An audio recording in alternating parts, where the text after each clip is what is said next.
dreams. Eyes wide open now, truth you can't disavow. Echoes through the halls, crashing all your walls. Truth seekers, exposing the truth. Truth seekers, coming for you. Uncover the lies, open your eyes. Shadows try to hide, no place for them to bide. Light will pierce you through, reveal what is true. Running from your fears, can't escape the sears. Truth will hunt you down, tear apart your crown. Truth seekers, exposing the truth. Truth seekers, coming for you. Uncover the lies, open your eyes.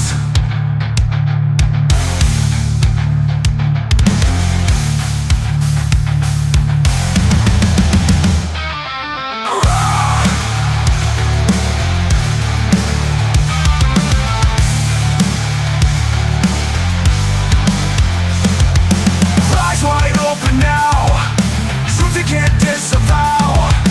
Echoes through the halls, crashing all your walls. Truth seekers, exposing the truth.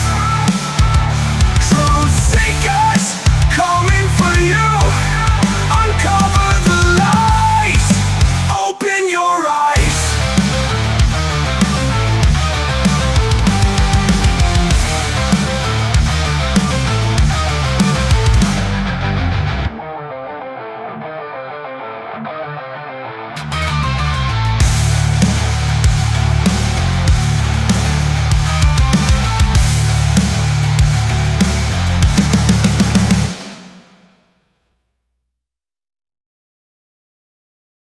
Killed. October. Killed. October. Killed. October. Killed.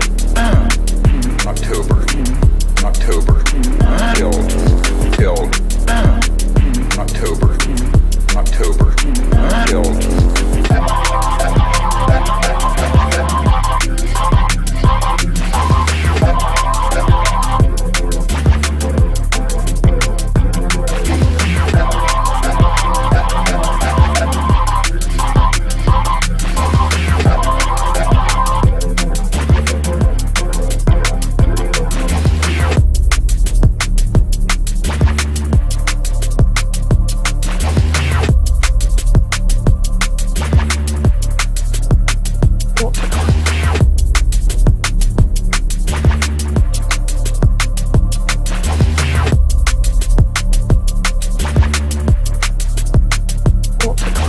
After I came back into my body, I was spontaneously healed. After I came back into my body, I was spontaneously healed. After I came back into my body, I was spontaneously healed. After I came back into my body, I was spontaneously healed.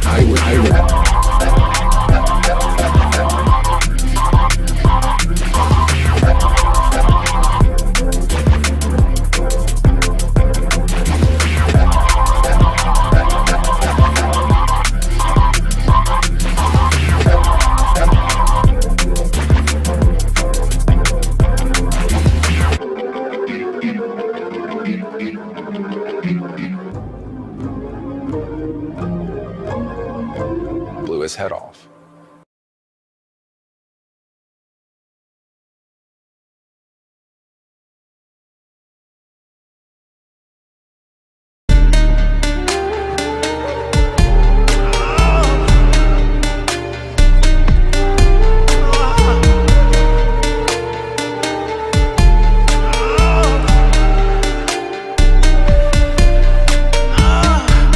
For example, Trump's been briefed.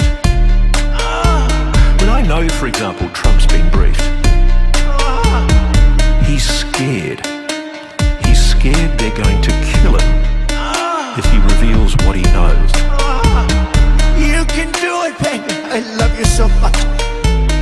You can do it, baby. I love you so much. He's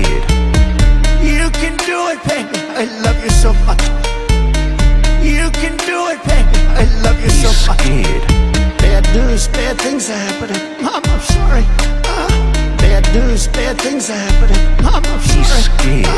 Bad news, bad things are happening. I'm sorry. Bad news, bad things are happening. I'm He's sorry. scared. This David Grush guy sounds like a nut. This David Grush guy sounds like a nut. This David Grush guy sounds like a nut. This David Grush guy sounds like a nut. We build craft that look like their craft. They build craft that look like ours. Drones. We build craft that look like their craft. They build craft that look like ours. Drones.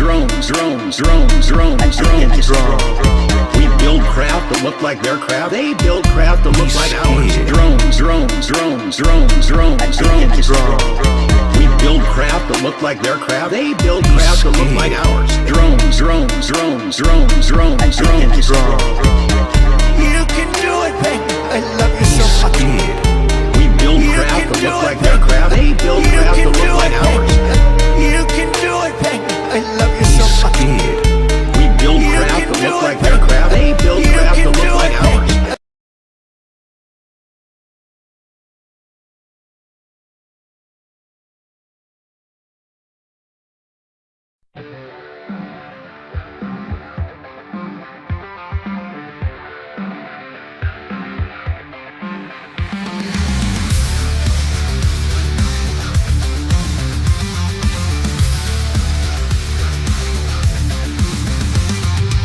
Stephen Camion pulls the veil so thin. Alien lies crash and burn again. Psychic fakes tremble under gaze. New age con men lost in the haze. Those signs and eyes become you blind. Sell your dreams, leave your hope behind. False prophets preaching empty noise. Truth silences their deceitful voice. Truth seekers exposing the truth. Truth seekers coming for you. Truth seekers uncover the lies. Truth seekers open your eyes. Dark shadows they slither, they crawl, promising secrets, then you fall. Stephen's torch it lights up the dark. Expose the fakes, watch them depart. Sky watchers caught in webs they spin. Spaceships faked by tricksters within. Each fraudster's empire builds on sand. Stephen's truth will make it disband. Truth seekers exposing the truth. Truth seekers coming for you. Truth seekers uncover the lies. Truth seekers open your eyes. Truth seekers exposing the truth. Truth seekers coming for you. Truth seekers coming for you. Open your eyes. Truth seekers exposing the truth. Truth seekers never tire. Under pressure lies break apart. The truth burns bright, it's just the start. Truth seekers uncover the lies. Truth seekers open your eyes. Greetings and salutations, friends, and welcome back. I have been getting a lot of requests for me to cover this Jesse Michels interview with Dr. Stephen Greer, and likely because everybody knows how I feel about Dr. Stephen Greer, and the fact that this Jesse Michels, who, by the way, has like a whole team of people that work with and for him, you know, for him to sit there like an idiot during this interview and act like he doesn't know the long-winded history of the greedy grifter. And pardon me, I'm a little distracted because I have a book over here that's from his 2001 disclosure sales, which claims that the smoking gun evidence and proof of alien visitation on Earth is included in it. And all that's included in that is a bunch of fake stories, a bunch of fake whistleblowers, and a bunch of fake government documents. And now he's pulling the same scam again, but update it. Like they updated the book from 2001. I'm just completely and totally disgusted with some of these grifters and scam artists and clickbait merchants. And Jesse Michels is one of the, I got to give him credit. He's one of the best people at repackaging bullshit to sell to stupid people. He probably made tens of thousands of dollars off of David Grush. And I always have to check in. Days since June 5th, when Dave Grush first came out, it was June 5th. 2023. So congratulations to Jesse Michel, who made tens of thousands of dollars helping grifter Dave Grush tell his stories, his evidence-free stories, making Jesse Michels tens of thousands, if not maybe into the hundred. I don't know how much he made. At least he made tens of thousands of dollars platforming a former mental patient. Let's not talk about the fact that he was a former mental patient, an alcoholic, who suddenly decided that he knew the proof about aliens because he was a government insider, but then he had no proof. You see the problem here? And then there's the T. Townsend Brown stuff. There's no proof that T. Townsend Brown invented anti-gravity. None. Full stop. Ionic wind and anti-gravity are two different things. And the fact that, this Jesse Michels, all he does is he hypes up bullshit for stupid people. So congratulations, Jesse Michels. You are one of the biggest purveyors and supporters of total bullshit disinformation about this topic. And the reason that people take this topic as a joke is because of people like Jesse Michels. I'm to the point, like, I'm not pulling any punches anymore. I'm not playing nice with the grifters. And of course, that the bottom feeders will all bottom feed off of Jesse Michels. Like Jesse Michels does an interview, then all the bottom feeding channels rush in, take the clips and talk about what happened on Jesse Michels. Here's what happened on Jesse Michels. Jesse Michels is a scumbag who promotes grifting scumbags too. That's who Jesse Michels is. And the fact that the guy comes out of nowhere, once worked for Peter Thiel. And by the way, Peter Thiel is dumping a lot of money into UFO disinformation. Why is that? Why is Peter Thiel so invested in the UFO topic and shoveling money at total bullshit artists, right? Why is that? And why does anybody take somebody like Jesse Michels seriously when he sits there like an idiot moron pretending that he doesn't know the long history of Greer being a complete and total pathological liar, grifter, scumbag, who, by the way, Jesse Michels, he got caught selling people flares as aliens. He got caught selling people a cactus off in the distance as an alien interdimensional being. So for you to just sit there and act like he's not a grifter, and this is what they do. He's not that stupid, this guy. Well, maybe he is that stupid. There's two possibilities. Either Jesse Michels is like this close to being retarded, or he knows that Greer is a grifting scumbag, liar, pathological liar who scams the public with fake UFO stories, and he doesn't care. That's what I think. He just doesn't care as long as he gets his piece of the disinformation money. And, there's a reason why these guys get so promoted on YouTube. And it's not because they produce good content. I'll give him this. Jesse Michels has a good editor. He's good at like glitzying up the bullshit so that it's like, oh, it's Hollywood level impressive layer upon layer of bullshit.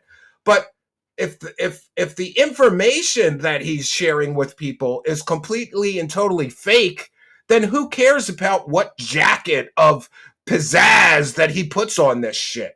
I don't care, and neither should you. So we'll take a moment to welcome in the live chat. I see we already have some good attendance. This will be my final show from my office.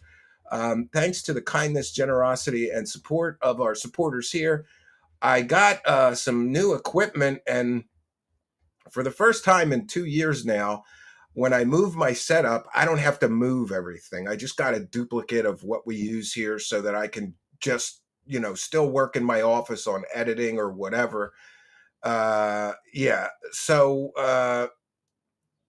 Yeah, this will be the last show. It's already super hot here in my attic,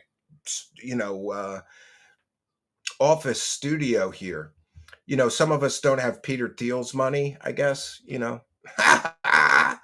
All right, so we're going to put up our fair use banner. We have been getting a lot of false copyright claims, so I just want to mention to Jesse Michels, I win every false copyright claim. And what we're going to be doing tonight is going through your interview. I'm going to be providing commentary. I'm going to be critiquing the video. I'm going to be critiquing your piss poor shithead interview skills. The fact that you just sit there like a moron as this guy lies and lies and lies and lies again and tells fantastical stories with no evidence and proof says everything about what kind of a person you are. Jesse Michels is a scumbag. He's a grifting scumbag, and he doesn't care that he is helping other grifting scumbags scam people, as long as he gets his piece of the money. That's how this whole scam works. You got to play along with the grifters in order to get your grift on. So we have a very reasonable goal tonight, and I just want to put on the record and say, like, everybody wants me to do these shows, but it seems like there's a lot of times where we get little to no support for doing these shows. And I could be unboxing toys sometimes on YouTube and making more money than telling people the truth. But I get it. The fantasy aliens are visiting Earth, that sells. Peeling back these layers of deception and showing people what lying, grifting, dirtball, scumbag, criminal con artists these people are, there's no money in that. People don't want the real truth. And I think it's so funny that these so-called truthers, like, we're getting to the truth about UFOs. You're going to get to the truth about UFOs interviewing somebody like Stephen Greer. Like, let's just review some of the things that Stephen Greer has claimed. First of all, he claimed that a dead, deformed baby was an alien. He made millions off of that scam. He claimed that he would create and invent and open source a free energy device. And he collected $500,000 from morons in the UFO community to do that. Did you bother to ask him, Jesse Michels, what happened to that $500,000 that you scammed from the UFO community? What happened to Project Orion and that free energy device you promised everybody after collecting $500,000? And maybe, Jesse Michels, you should have asked him as well, why did you need $500,000 to make a film about free energy when you already collected $500,000 to create a free energy device and didn't do it? Greer has collected $1 million off of morons for free energy, once to create a device and once to make a film about free energy, a total of $1 million. Jesse Michels didn't ask him about that because that won't help him with the clickbait garbage, right? It just won't help him with the clickbait garbage. So Charles McDonald is here with a kind and generous $7, and great job on your last interview. Thank you for your kindness and long-term support. Charles McDonald, always happy to see you. God bless you for your generosity. And we have Railroad Bum with 10. I always love your coverage of old Moose Knuckle. He is the friggin' worst. Jesse Michels is a joke, just like Ross, old eyebrows. Thank you for the Feltoning King. Love all of your content, bro. Thank you, Railroad Bum. See, there is some support out there, and we appreciate you. Thanks for appreciating us. Yes, people do need to start going to jail for all this nonsense. I agree. Like, if you tell people, give me $10,000 and I'm going to show you alien spaceships, and then you take them to a beach and you pay an airplane to drop flares and claim that those are alien spaceships, you should be arrested for consumer fraud and do real jail time. All it would take is a little bit of government intervention and all of this or most of this shit would stop. But, I get it. The government's a little too busy with real world matters. Let's go. Lytle him in the UA penis. Hit him in the UA penis? I don't know. Oh, thank you, CS, for your kindness, generosity, and support. So I have a little bit of a problem where we may get some ad interruptions, but there's nothing I can do about it because I can no longer mirror. I used to upload the interviews that I would be doing commentary on to my YouTube channel, but it's a long story. I can no longer do that. And I get it. People are going to say, oh, use this Chrome extension. I can't. As a YouTube channel content creator, they are very strict with the use of those things that may, interrupt things. They don't like that. I'm not allowed to. First of all, I'm not allowed to. I don't think I'm allowed to use them, and I'm not allowed to recommend those to my viewers. So please don't message me. I'm not stupid. I know those exist, but because of YouTube's terms of service and policies, I can't use those. I did try to upload this to an alternate channel, but it's a brand new channel and you can only upload 15 minutes. That won't help us when this interview is like 3.5 hours. So please pardon me if we get interrupted by ads. I'm sure we will, because the grifters always have their ads turned up to annoyance level maximum. So the interview that we are sharing under fair use is titled Stephen Greer, UFO Secrets Are Held by a Global Cabal. And this is the same stuff that Greer has been saying for decades. How much proof has he offered of the global cabal controlling the UFO secrets, Jesse Michels? None. But that won't stop you from platforming him. And like I said, let's get with the glitz and the glamour, right? And again, I'm citing fair use. We're going to be critiquing the interview. The interviewer will be, pardon me, pardon me.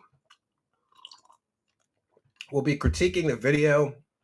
We'll be educating the public about the long history of Stephen Greer scamming the public with fake UFO stories, hoaxes, and more. Oh, and before we get into this, Jesse Michels, did you not think, right? Do you not think that maybe asking him why he works with the biggest UFO hoaxers in the history of UFO hoaxing, did you not think like maybe that's a red flag that you should have asked him? Why is he working with Third Phase of Moon? You're not stupid, Jesse. You know that Third Phase of Moon have hoaxed more videos, fake UFO and alien videos on YouTube than virtually anyone else. There's 4 hours in my free documentary section catching them faking UFO and alien videos. And Greer works directly with them. That's who makes his films now. You don't think it's relevant that Greer works with the biggest UFO hoaxers ever in the history of UFO hoaxing? You don't think that maybe that's relevant to the discussion? And just to be clear, I could care less who Jesse Michels interviews. What pisses me off is that he sits there like a moron, dummy idiot that he is and pretends that he doesn't know that this guy works with the biggest hoaxers of UFO and alien material on planet Earth. That he pretends he doesn't know this guy's history of scamming people for flares, claiming it's alien spaceships, of scamming people for an app he claims that you could summon aliens with for $10. Did you buy the app, Jesse? Can you summon the aliens? And if not, why didn't you ask him about that, you dumbass? Jesse Michels is a scumbag. All right, let's begin this cavalcade of bullshittery. Grubbing whores. It's gonna be open source. Greer talking about money grubbing whores is pretty good right off the start, considering, it costs thousands of dollars to attend one of his events where he claims to summon alien spaceships and alien visitors, right? So I've been doing this for one hell of a long time, since I was 35. I thought everything that went bump in the night was alien. I did. And it wasn't until I started having people come forward who said, oh, we piloted these. And then I had guys come forward who had actually been on the abduction squad. And he has no evidence of any of this, Jesse. None. No evidence. He's got people telling stories. But don't worry, Jesse likes people telling stories. Like Dave Grush telling stories about interdimensional space monsters that are murdering humans on Earth with absolutely no evidence. Made to look like aliens. Whoa. And they said, You met people who, committed those crimes. Wow. Yeah, and they feel terrible later in life. Why didn't he ask for their names so he could interview them or fact check Stephen Greer? These people don't exist, Jesse Michels, you dumbass. Are you really this stupid? Or are you this much of a goddamn grifter that you go, you know what, sounds good, let's put it out so I could get my YouTube, $20,000, $30,000 from this video or whatever it's going to get? The folks who know about this, they need to come clean. See what I mean about the truthfully soon. pizzazz? This is getting very... Let's package up the bullshit. Like, let's add some pizzazz to the bullshit. Because we certainly can't show evidence on the screen, Jesse Michels. We can't show any evidence of anything this guy says. So let's throw in a bunch of flashy stock video, you know. Serious right now, whether you're in Congress, the Senate, the public, or someone on your podcast, they need to be arrested and tried for treason and sedition against the United States. Does that involve storming Area 51? Yeah, remember when Greer said that a bunch of secret forces were going to storm the areas that were holding the alien spaceships and free them? Remember that? Remember that shit? Oh, and Jesse Michels, you do know that this guy claimed that an entire company in Michigan got murdered because they were working on free energy. Well, I checked with the state police and I checked all the public records. No entire company ever got murdered. Why didn't you ask him about that? And you know, Jesse Michels, that this man claims that he briefed every sitting U.S. president since Ronald Reagan. I checked all the libraries, except for him sending a letter to the White House during the Clinton administration. There's no record of him anywhere. He didn't brief shit.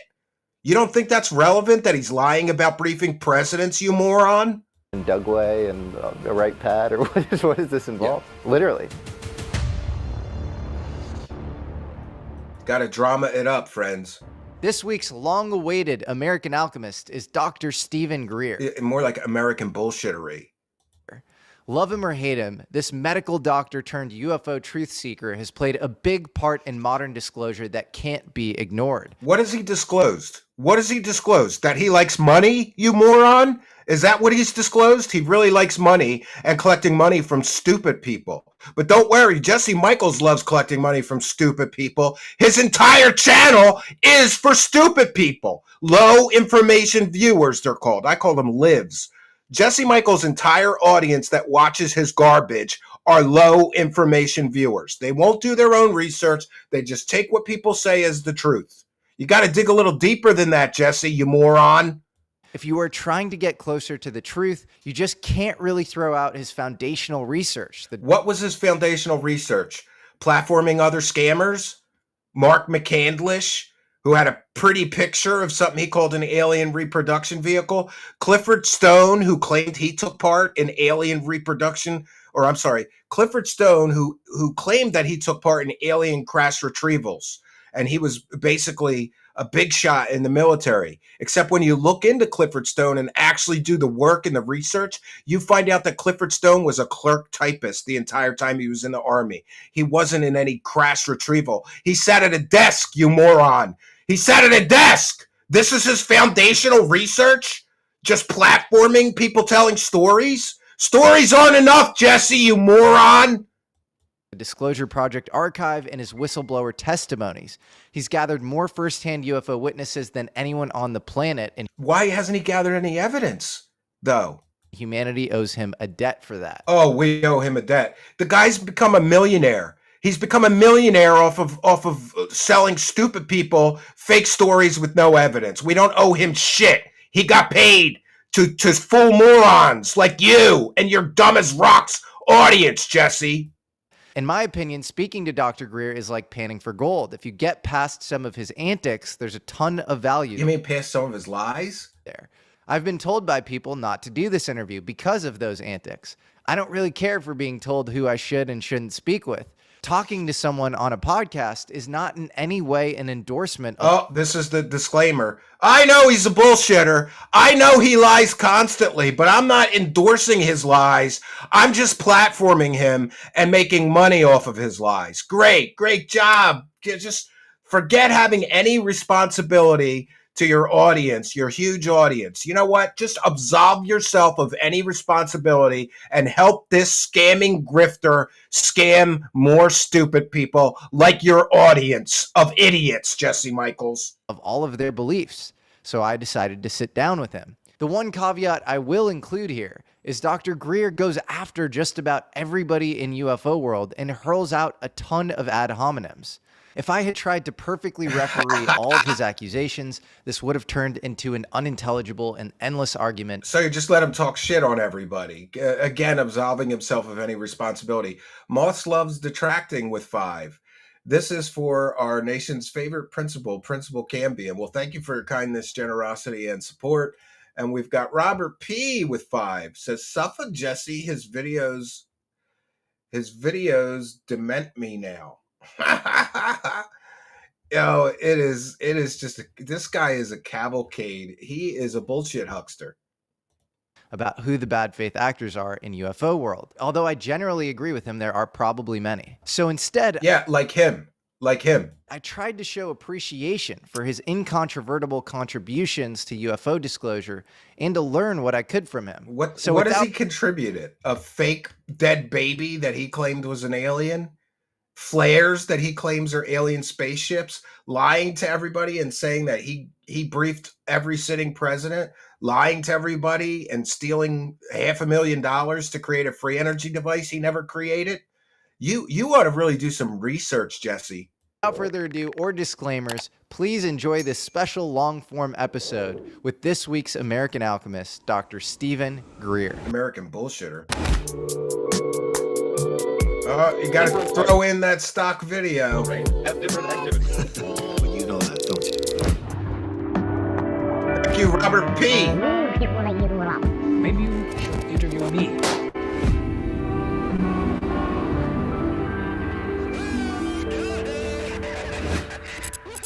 I'm here with Dr. Stephen Greer.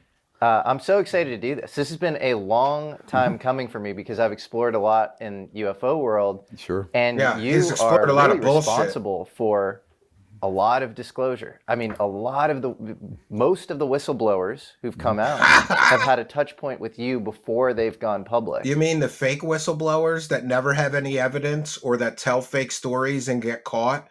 Michael Herrera was one of his fake whistleblowers who told a fantastic story of seeing an alien reproduction video hovering above a platform and they were loading boxes into it. Except his commanding officer came out and said that was all bullshit. Does that not matter that he calls fake storytellers his whistleblowers? Doesn't his history matter? Right. And so Disclosure Project is your kind of organization. You have an archive with terabytes of data, documents that go incredibly deep. Including fake government documents like the NRO document. On the cover-up, you've also made a couple of great... Proven fake government documents are in that archive, Jesse. You moron. You didn't know that, did you? Because you didn't check. Because you're a moron. Great movies, Unacknowledged, The Lost Century about suppressed science. And the new one that just came out, The Battle for Disclosure. And The Battle for Disclosure. Yeah. And then you've given me this incredible, this briefing. For the president. He made this briefing for the president. That's what he's claiming. Did he brief the president, Jesse? Ask him. Ask him, did he brief the president? And I have one of his old briefings here. If I could find it. I have one of his older briefings here, Jesse. Oh, yes, here. I have it right here. If I could get to it. Pardon me, friends. Oh, this thing is getting raggedy. And I love to show this because, Jesse, you moron, do you know he's pulled this same scam before and made a lot of money for morons like you? Did you know that? Did you know, Jesse, that he's pulled this same scam before? This book is nothing new. This book is basically a retread of this one from 2001. And in this one, in 2001, he says, this is the smoking gun. Well, if the smoking gun evidence and proof of alien visitation of life on Earth that he was selling in 2001 contains the smoking gun proof, then why does he have to sell a new book, Jesse? We already got the smoking gun, according to him. Now, Greer overpromises, embellishes, and underdelivers. All that's in this book, just like that book, is a bunch of fake people telling fake stories and nonsense. That's what's in these books. But go ahead, entertain that he wrote this for the president and pretend that the president read it. We cleaned it up. Okay. And redacted things. Okay. And then made it available to the public so everyone can get it now. So you'll have 90+% of what the new president has. That's pretty awesome. The Disclosure Project Briefing Document 2025. So have you spoken to Trump? What about the briefing document from 2001 where he said he had Oh, but he's actually going to ask him, have you spoken to Trump? His team, or I can't. I won't. I can't talk about the names, but very senior people relevant to this issue and national security. He can't give you names because then we'd be able to call, the Pentagon and find out that he's lying, Jesse, you moron. You're going to accept this as an answer? Yes. So as soon as the election happened, even before, so some of his closest advisors and major funders have been on my team and are supportive of this. And what are their names? What are their names? Jesse, why aren't you asking him what are their names so you could fact check him? This is the problem with people that interview Greer. They let him lie and nobody fact checks him or even attempts to push back on his claims, which are fantastical. Some of them that are new to that world, and just to be clear to everyone, I'm nonpartisan. So I've dealt with all the way back to Clinton and the Obama and John Podesta. He dealt with Clinton. He sent a letter to the White House. And according to Greer, that qualifies him to be able to say that he briefed President Clinton about aliens because he sent a letter to the White House. Jesse, you moron. Forward to now. So my institute and the Disclosure Project is completely a nonpartisan, has to be. And not only nonpartisan, it's global because I do the same thing for Europe, Australia, Great Britain. I was just in Great Britain in September. Yeah, he grifts all over the world. So we're assiduously, carefully nonpartisan. With that said, this administration, I think the first administration since Bill Clinton tried to fix this problem in his first term is most open to perhaps pursuing it. We'll see. That would be very exciting. Well, this brings up this kind of perennial question because I think a lot of people associate this topic with the quote-unquote deep state. Sure. And they also associate Bill Clinton with the quote-unquote deep state.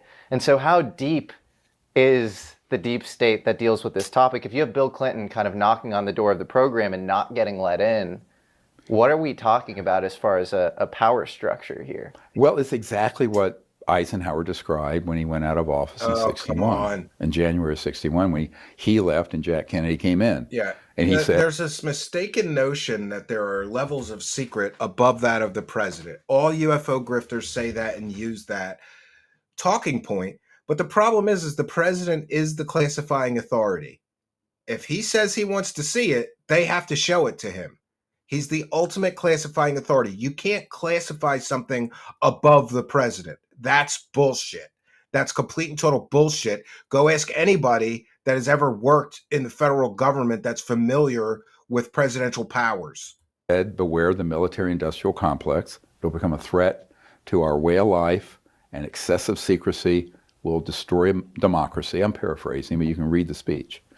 The same thing that Jack Kennedy said in a number of speeches. And then we know for a fact, and I know the people who have the actionable intelligence on this, Jack Kennedy was killed over this issue. And the constellation of programs attached to UAPs, and particularly the science and technology branch of it, which we'll get into. That's two big pillars here keeping it secret.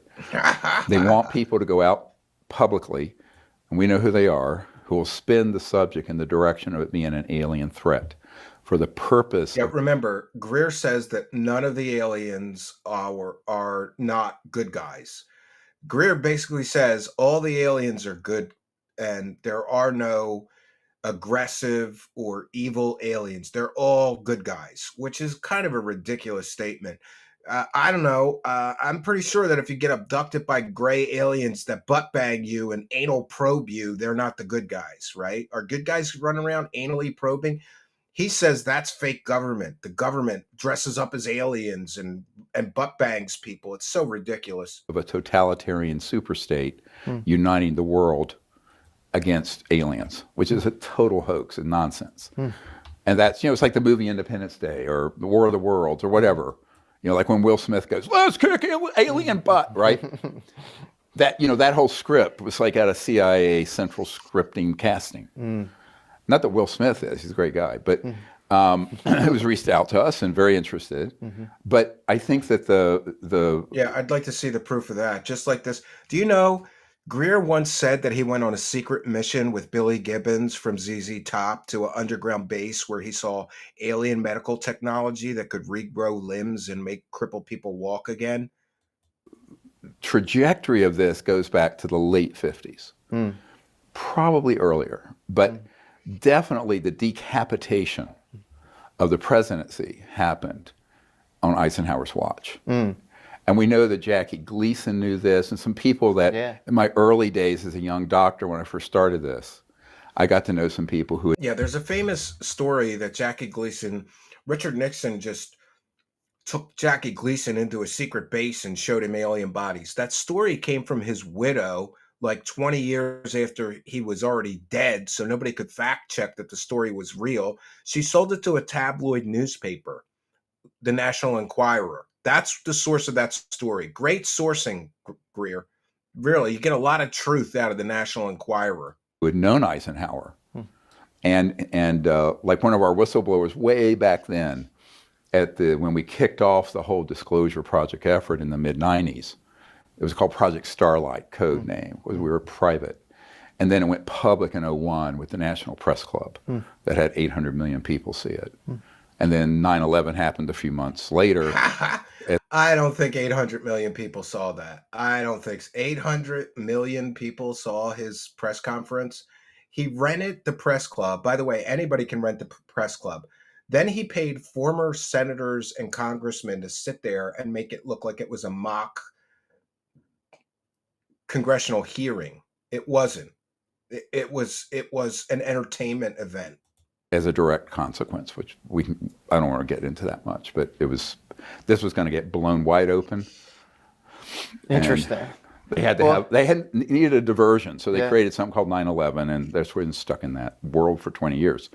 But what's fascinating about... Yeah, so Greer is claiming that 9/11 happened to cover up the truth about the aliens. Come on, man. That is an insult to everybody that lost a friend, a family member, a husband, a wife, a brother, a sister, aunt, uncle, father, grandfather, whatever. You know how many people died in that? And you're going to just use that as a plot piece in your fake UFO conspiracies? This so-called deep state is that it was a carryover out of World War II. And it started when a man who was one of the original founders of CIA, Allen Dulles. This is all Greer's usual talking points. He has these things so memorized. It was OSS during World War II. The other thing was a guy named Paul Mellon. And Mellon was one of the few billionaires in the world at the end of World War II. I mean, having billions of dollars in 45? Amazing. So Paul Mellon's grandson, who is John Warner IV, the son of Senator John Warner, I got to know years ago. And he said, look, first time I walked into his house, it's at the Watergate. It's a huge place on the water. And John Warner IV, not his father, Senator Warner, but John Warner. I walk in, he goes, oh, my whole family are fascists. I went, what? He says, oh, yeah. Yeah, I've interviewed John William Warner a few times. He's an interesting guy. I'll give Greer that. So his grandfather, Paul Mellon, so Warner, his father had married Paul Mellon's daughter. So it's all very familial. This runs family way back. And he said, yeah, I mean, he was a huge supporter of Adolf Hitler and fascism. So was Henry Ford. So was Watson of IBM. So these were all hardcore. And so was Prescott Bush, George H.W. Bush's dad. They were known to be big supporters of fascism. They were at like Union Bank, Brown Brothers, Harriman. I don't understand what this has to do with Manhattan, the aliens. The whole thing. So that went put into kind of stasis for a few years till we won, I call it the Battle of World War II. But then those people sort of covertly surfaced after World War II. There's a story of John Warner IV, and he's having martinis, I believe, with Paul Mellon. That's what I'm talking about. And he admitted this. And he admitted going over and getting a Nazi disc. That's right. That was not a ramjet. It was actually electrogravitic. And my grandfather said, look, you know, we were in a facility, a hangar, and we saw, you know, a German flying disc. And I said, you know, oh, is that the one that was cobbled together with 6 BMW jet engines? And he laughed and he said, no. Now, some of them are extraterrestrial. I don't use the word alien because people think it's someone from Guatemala or something. Though, I don't know. But an ETV, an extraterrestrial I like vehicle, John, though. or NHI craft, non-human intelligence craft. That's not what he brought back. It was a Nazi early prototype, but it wasn't stable. It took us from 1945 to 1954. Thank you for your kindness there. Old Nosy says, I believe UFO misinformation to be a part of the mass mind control and manipulation of the ruling class, specifically Illuminati, CIA, Masons, and Nazis. Well, I guess the conspiracies go pretty deep, Old Nosy, but thank you for your kindness, generosity, and support. And we've got Trolly Troll here who says, you should make a Greer puppet and all the other UFO grifters too. Well, I do have a mask of Greer. Remember, I called him Dr. Stephen Greed. But thank you, Trolly Troll, for your kindness, generosity, and support. Let's try to continue. Man, we are only a few minutes in, 11 minutes in to 3 hours, 39 minutes. We're going to have to do this thing in parts. I don't think I'm going to make it through the whole thing. Or to master what's called gravity control. Yeah. And I have a man who is a whistleblower, but privately, who is the top scientist at the Naval Research Labs, who... Anonymous source. Has passed away, so I'll say his name is Richard Foch, F-O-C-H. Yeah. Rick had been in the vault and saw the documents for the date. Greer loves using dead sources. Oh, this dead guy told me this. You know why? Because nobody can check with a dead guy to see if he actually told him this. He does this constantly using dead sources. We mastered gravity control, and it was October 1954.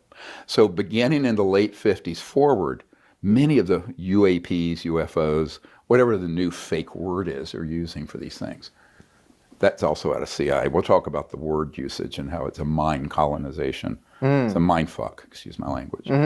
But to think how these guys think, right? You had to get at their level. And so from there forward, they said they had captured or shot down a couple of ET craft. Again, anonymous sources, secondhand stories. Where's the evidence of any of this? This is just stories. That's what you get from Greer. Stories. But they weren't starting from zero. They already had that, right? The Nazi disc.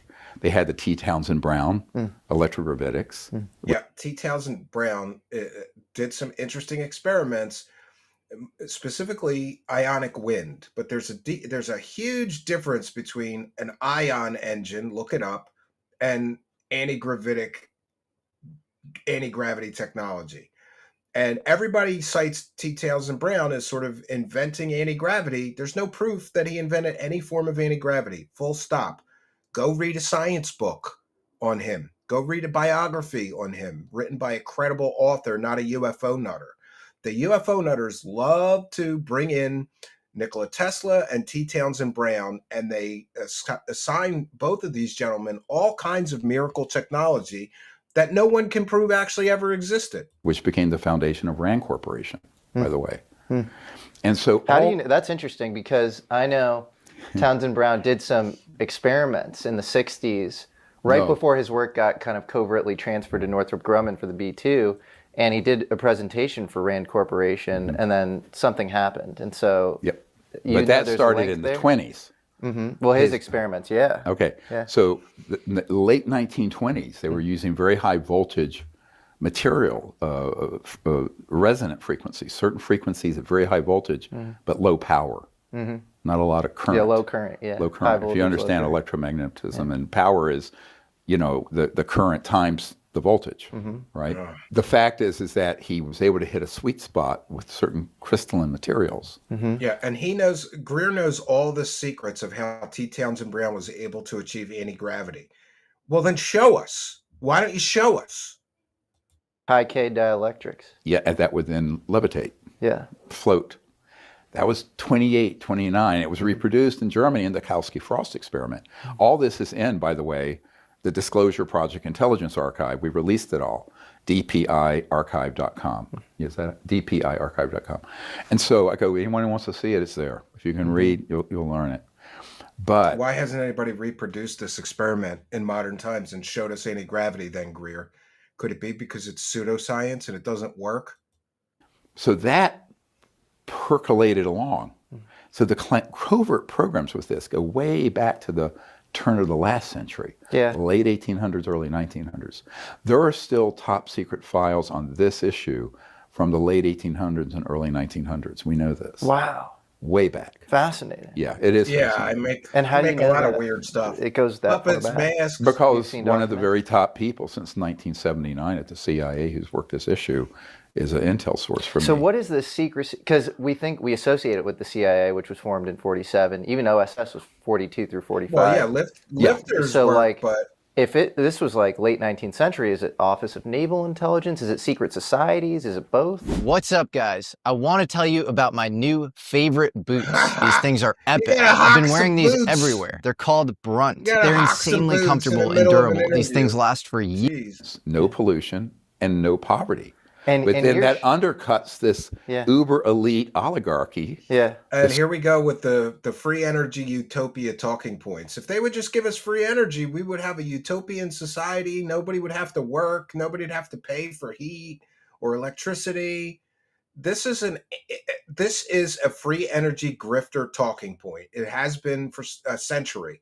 Nobody can prove free energy exists. This guy got $1 million, Jesse Michels. He can't show you a working device after collecting $1 million from the public? Super powerful. What does that tell you?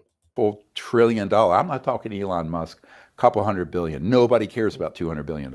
Yeah. We're talking hundreds of trillions of dollars in assets. Can I say where I might disagree with you? I think we have these novel effects in the black around Townsend Brown, electrogravitics, things like that, extended electrodynamics. And then I'm not so sure. You might be right. But I'm not sure that we have like scalable 0-point energy that could like take out the grid. Do you have high confidence that we have? I have 100% knowledge of it, and absolutely. Really? Yeah, he has 100% knowledge of it, but he can't show us it. This is like a child at a playground that says, I have a laser gun. And you say, well, that's cool. Can I see the laser gun? And the kid says, I can't show it to you. It's a secret. Greer has long claimed that he knows the secrets of free energy and has collected over $1 million from morons for free energy stuff. He's produced zero evidence or proof of a working prototype that produces free energy. Full stop. Yeah, I agree. Anna Louisa says, insane people know the difference between reality and hallucinations. Yeah, it's just ridiculous. So Greer's here now claiming, I know 100% how to make free energy. Does that sound familiar? David Wilcock said the same thing and collected millions of dollars from morons at $333 a piece. And David Wilcock claims if you just give him $333, he'd show you the secrets of anti-gravity and free energy, and you'd be able to do it too. Funny, nobody that paid him the money was able to create anything that actually worked. Absolutely, we have it. And you know what? The CEO of a Fortune 50 company, I'm sorry, chairman, not CEO, who's retired now, has approached us. Another anonymous source. As soon as he did, he had a Wetworks assassination team threaten to kill him and his entire family, grandchildren. Wow. Oh, they threatened to kill his whole family. Great. Well, what's his name? Oh, I can't tell you. It's a secret. And look at Michels. Like, wow, they threatened to kill him. So he's 80 now, but he wants to come forward. And the first thing he said is, we could have had free energy for the world, and he, quote, decades and decades ago. Absolutely true. Is this company a defense prime, or is it? I won't comment except it is one of it's a household name in the United States. Wow. And this is the former. I can't tell you who told me this bullshit. Chairman. And he came to you saying, yes, I want to get this out. Yes, but of course, this is why we'll get to this in a little while, why some of the executive orders and things in Congress we've been working on provides ironclad protection, not just legal, but physical, like federal marshal protection or Secret Service, to the HVT, high value targets, very high value whistleblowers. Because and what are the high value whistleblowers? Like the bullshit storytellers that you employ? Like Eric Hecker, who claimed that he went to Antarctica and saw weapons, but he was just a plumber and was showing people his so-called proof and he put out documents that said at the top of them, classified as hell, that were fake government documents. Is that the whistleblowers he's talking about? We have several categories of whistleblowers. I have 760 some whistleblowers. And none of them have any actual evidence. They have stories. He has 760 people told him stories. That I've debriefed. Some of them are at such a high level that they're in serious risk. This is not a conspiracy theory of just being whacked, right? Killed, and their family. And remember, Greer says that several people on his team were murdered because he was getting too close to the secrets of aliens, and people even tried to murder him and threaten him. But by the way, I looked into the 2 people that worked for him that died, and even checked with the local coroner. They both died of natural causes. In one case, I even spoke to the family, who was pretty surprised that Stephen Greer was going on the internet saying that their loved one got murdered about, because of him talking about aliens. That person died of natural causes, cancer, tragically, but they were not murdered. Families. Mm-hmm. And we have to protect them. So the president needs to sign an executive order, and the Congress needs to enshrine in law, which they almost did in December of 23, a little over a year ago. But that got gutted in the reconciliation of the National Defense Authorization Act, and the part of it that I had helped consult on for Senate Intelligence Committee. Prove that you consulted on any law for the Senate Intelligence Committee. This is just more straight bullshit. If you actually consult with lawmakers on creating a law, I could call those lawmakers and confirm that you consulted with them. So tell me which lawmakers you consulted with to create laws so we could fact check you. Of course, he won't tell you, because then you'll prove that he's a liar. Because I've been in the skiff there and done things for them. Yeah, he's been in skiffs. Sure. That got taken out. And the reconciliation by some devils who are in the House of Representatives. We know who they are. And one of them got removed. Mike Turner. He got removed as head of, because I blew the whistle on it. I said, that guy out. Well, he represented... Because here's the problem. Yeah.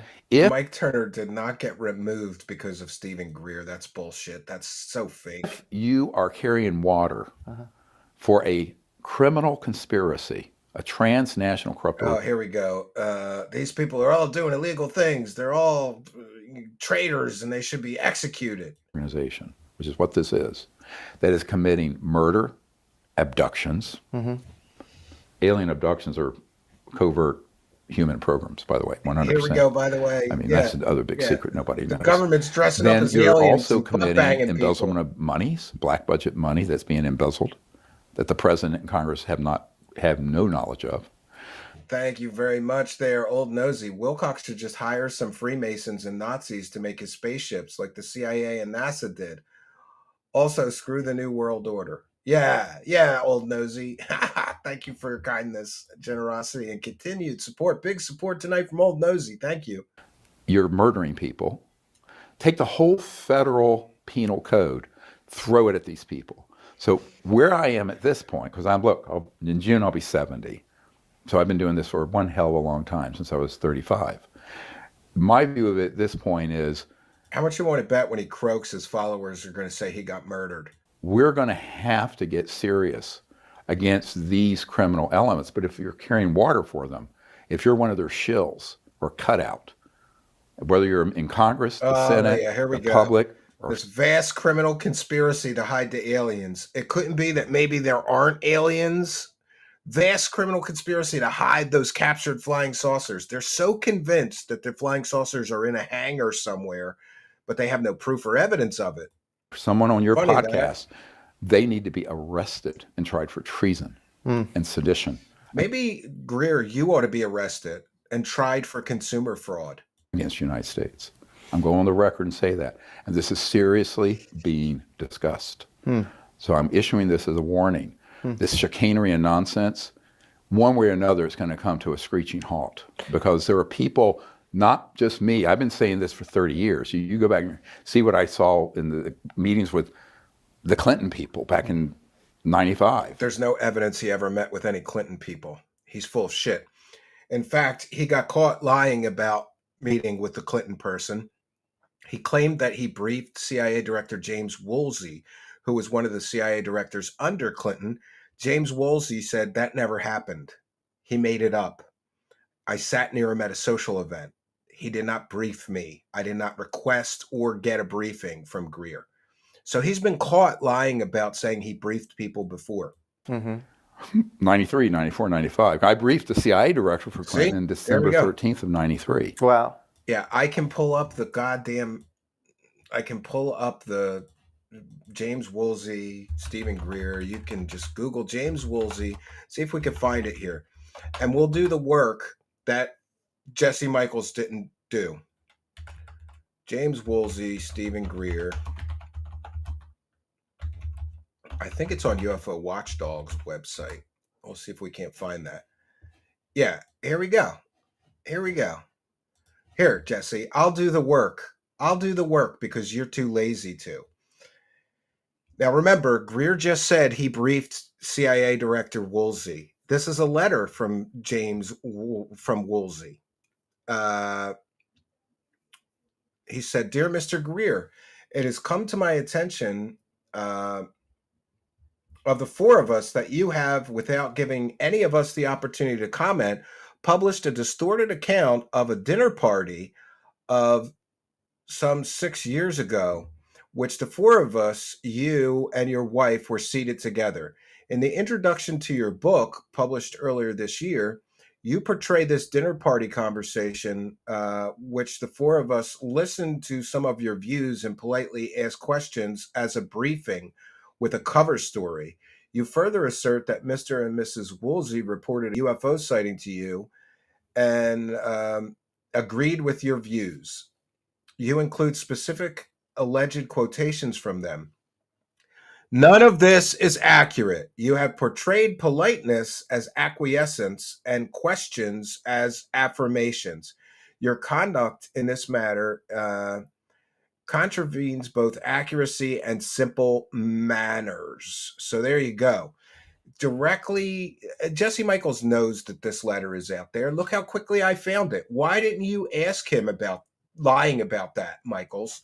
Why didn't you ask him why he lied about briefing a CIA director? Because that wouldn't go good for his clickbait nonsense. So, I mean, before probably you were born, but the point I'm making is that this is a really huge problem. So even if you're a Yes, Greer, you lying about briefing government officials is a huge problem. And it's a huge problem because morons like Jesse Michels let you get away with this shit. You never briefed a CIA director. You never briefed a president. You're just a grifter and a pathological liar. Low-level operative. You're just carrying water for this messaging, right? And disinforming the public or blocking bills. You are part of a criminal operation. And RICO, Racketeering Influence Corrupt Organization, conspiracy, can be invoked and grab them all up. Speaking of Clinton, his Deputy Assistant Secretary of Defense for Intelligence, Chris Mellon, has been responsible for pushing a lot of, disclosure post-2017, this article with Leslie Kean. Yeah, he's the one who started the fake UFO threat narrative. And then him and his friends cashed in and scammed the public out of millions of dollars, Jesse. Are you going to ignore that Christopher Mellon was part of TTSA, which scammed the American public out of millions of dollars for nonsense? It's just, how much of this is him like being ignorant, right? He doesn't know that Chris Mellon and Lou Elizondo and Tom DeLonge and Hal Puthoff and friends all scammed millions of dollars out of the public. Old Nosy with 5, CIA does engage in drug trafficking, Iran-Contra, and human trafficking, mind control, MK-Ultra. The CIA are Masons and Nazis too. Still, Greer is full of crap. Well, thank you for the fact-checking, Old Nosy. Yeah, thank you very much. These videos that have come out, he and Lou Elizondo in the New York Times, how do you square that with Paul Mellon being one of the founders of the CIA? Because all three of the people you named are being told to tell part of the truth. And the partial truth is actually more damning. Greer loves to shit all over Elizondo. You know why? Because Elizondo is his direct competition for disclosure dollars. Than saying nothing. So if you tell people, one, we don't know what these are. So all three of them say, old nosy. Oh, it's UAP. We don't know what they are. Bull, malarkey. Or in Texas, cow pods. I mean, it's just nonsense. But we know what they are. There are extraterrestrial vehicles, NHI vehicles. There are man-made ones. Coke-fueled Tyrannosaurus Rex. Oh, no. That's the biggest secret. And then there are things that are extra-dimensional. They're not from another star system, from another dimension. They're not Bobby craft. Broadway sides with Greer when all he goes that gets against put into a Elizondo. blender and confused on purpose. Are there any time travel? To gaslight. Well, time and space is fungible, right? But let's stay on this for a minute. So if you're told, say this, but then misdirect the public you on can that. just search for TTSA. Let me tell you how we've covered all the scams that they counterintelligence created. works. Unicorn. Thanks for asking. You take truth, put it on the outside like a sweet coating, inside this nice little piece of candy. Yeah, and he knows they're disinformation agents because so they'll come out and they'll say, these are real, but we don't know what they are. We don't know how they fly. Big lie. Or they'll say they're a threat to the national security.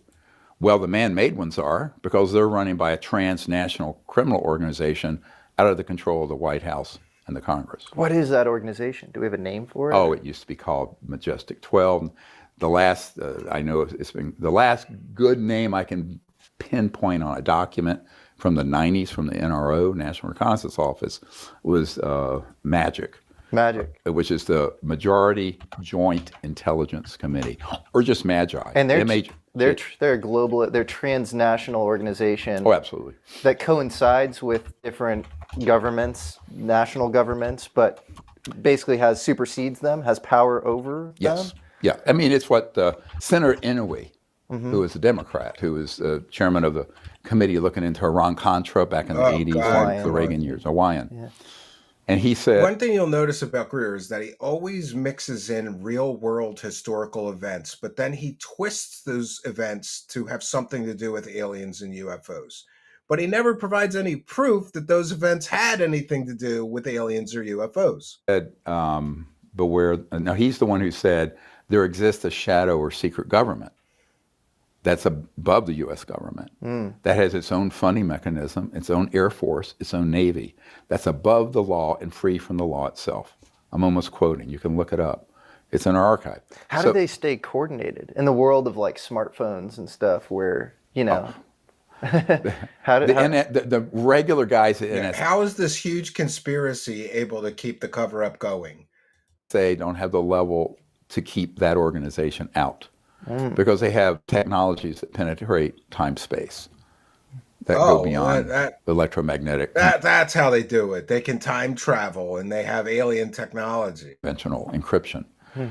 So, do you think you've met any members of this Majestic 12 or of course. Magic? Sure, okay. I have for sure. Interesting. And that's why, back in '92. So why doesn't he name those people if they're the gatekeepers of the alien and UFO secrets? Yeah. Well, I was on Patrick Bet-David's show a couple weeks ago, and he said, what kind of, I said, well, in '92, General Stubblebine offered me $2 billion to be part of his little cabal of goose stepping. Again, it's a dead guy. Greer claims that a guy who's now dead offered him $2 billion to stop talking about UFOs and aliens. Fools. And what did he say? So Stubblebine is what, Army counterintel? He was, I think at one time he had been head of Army intelligence and special forces. And whole career, but his career dealing with UFOs goes back to the 60s. Really? Yes. So when did Stubblebine... I had an intel source who had worked with him way back then. Anonymous source and a dead source. This is the source of this story. An anonymous source that he won't name and a dead guy. Now remember, this is 1992.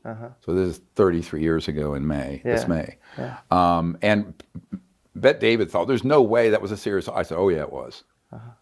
Because he knew I could make a lot of trouble for them. And that would have been a bargain. Yeah, I'm sorry, but listen, I know everybody has their price, and there's no way that this clown turned down $2 billion to go make a few million selling fake alien stories to morons. But this is just another of his fake stories. $2 billion. because I've caused a lot more trouble. It's psychological in nature, this story, though. It makes people think, oh, Greer must be really dangerous to the government if they were willing to offer him $2 billion. Yeah, if you're dumb enough to believe this evidence-free story, his sources of which are one anonymous source and a dead guy that you can't fact check him on. Did they ever offer to show you a UFO and so that you would stop talking?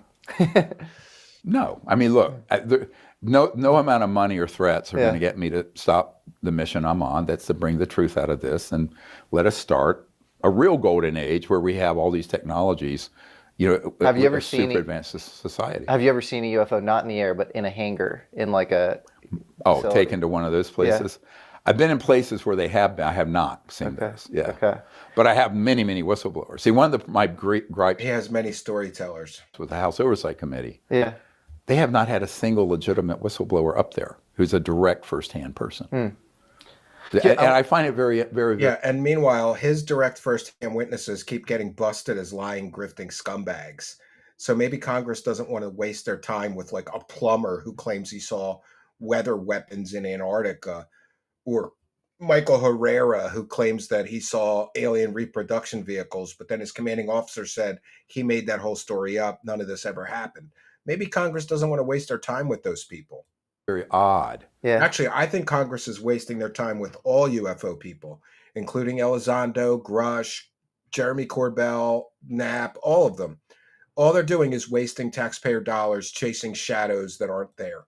Because I've met and discussed this with Grush and Luna and others, and I go, here's a hard drive. Yeah. Unredacted. Well, you've spoken to David Grush? Oh, yeah, well, let's go back a little bit. Yeah.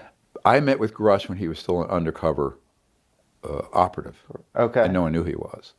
His bosses were the ones I was providing intel to that helped him and other people get to find what he found. Who were his bosses? I can't talk about that. Okay. Oh, I can't tell you. Yeah, because then you'd be able to fact check me on my bullshit. People in the Senate Intelligence Committee and Senate Armed Services had authorized, and a bill had been written to form ARROW at the Pentagon and to have investigations on this. So the bosses in charge of that, at that level of intel, were the people who wanted him to go out. And one of them set up this meeting. But this is total horseshit, because Dr. Sean Kirkpatrick basically busted Grush as a storyteller with no evidence. Why would he bust him as a storyteller with no evidence if he was the one sending him on his mission to find the aliens? This is total horseshit. Garbage. Between me and Mr. Grush. Do you like David Grush? Do you find him to be an honest actor? Oh, yeah, he absolutely, what he said about what he found, but again, he's secondhand. My whistleblowers are direct firsthand. He has said that Tony he's Bunn, actually call had the plumber with the knowledge classified since as held getting that documents. critique. Yes. And I don't know exactly what that is, but well, he's been pulled into some, but the problem is he got attached to a gentleman named Luis Elizondo, who is mainly there to provide partial truth. And this is what I was talking about earlier. So if you put out some information and then attach the disinformation to it, there's a threat. We need to. Greer is attacking his competition for disclosure dollars. That's what I think this is about. Go to World War III in an alien battle. We don't have these technologies ourselves. We've never developed that advanced. When I have direct people who've worked on, built, and flown the man-made UFOs, right? So, yeah, but they have no evidence. So basically, they're just storytellers, Greer. These are your high-value target whistleblowers. You have a whistleblower who's flown an alien reproduction vehicle, a UFO that we've yes, and more importantly, the man who managed all the pilots. Did he say who flew them out of Edwards Air Force Base? Did he say out of the Edwards complex? Did he say what it was like to fly in a UFO? Well, they're controlled from 1G. Wow.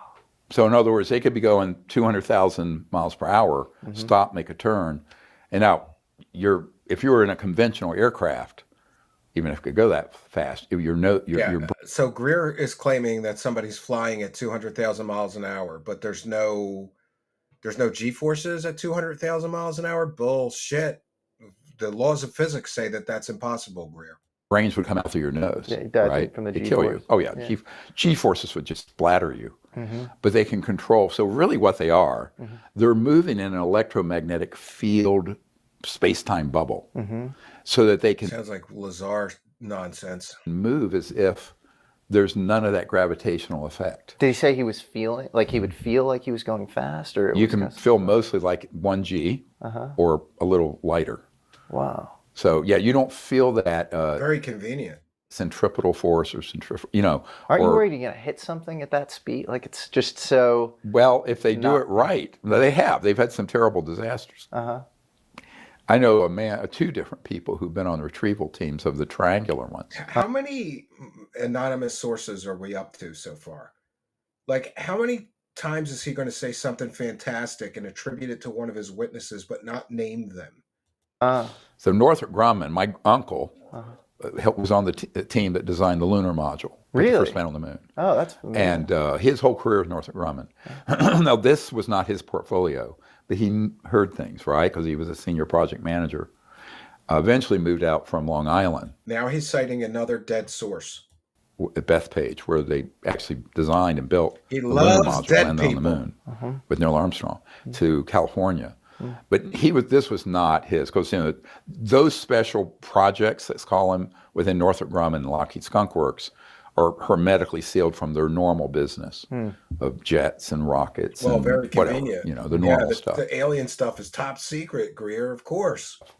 That's true of all these corporate contractors. It has to be, because I think about Chinese yes, right now. Right.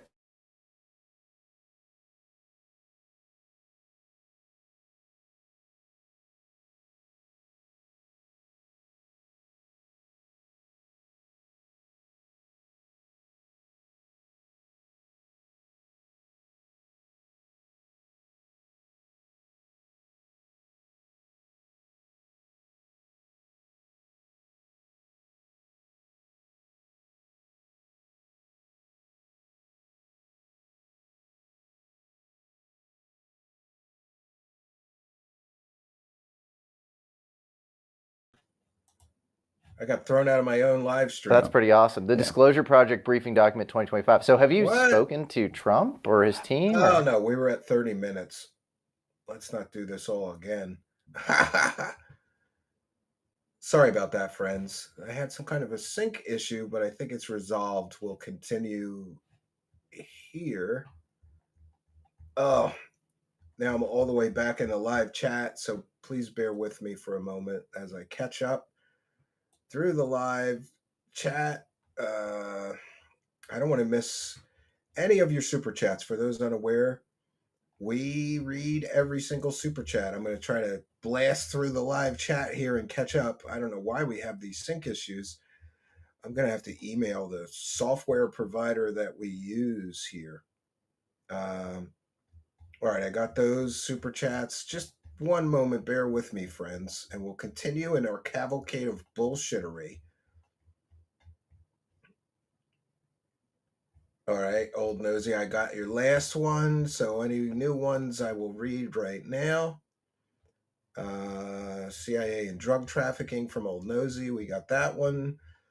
Almost caught up here. Old Nosy.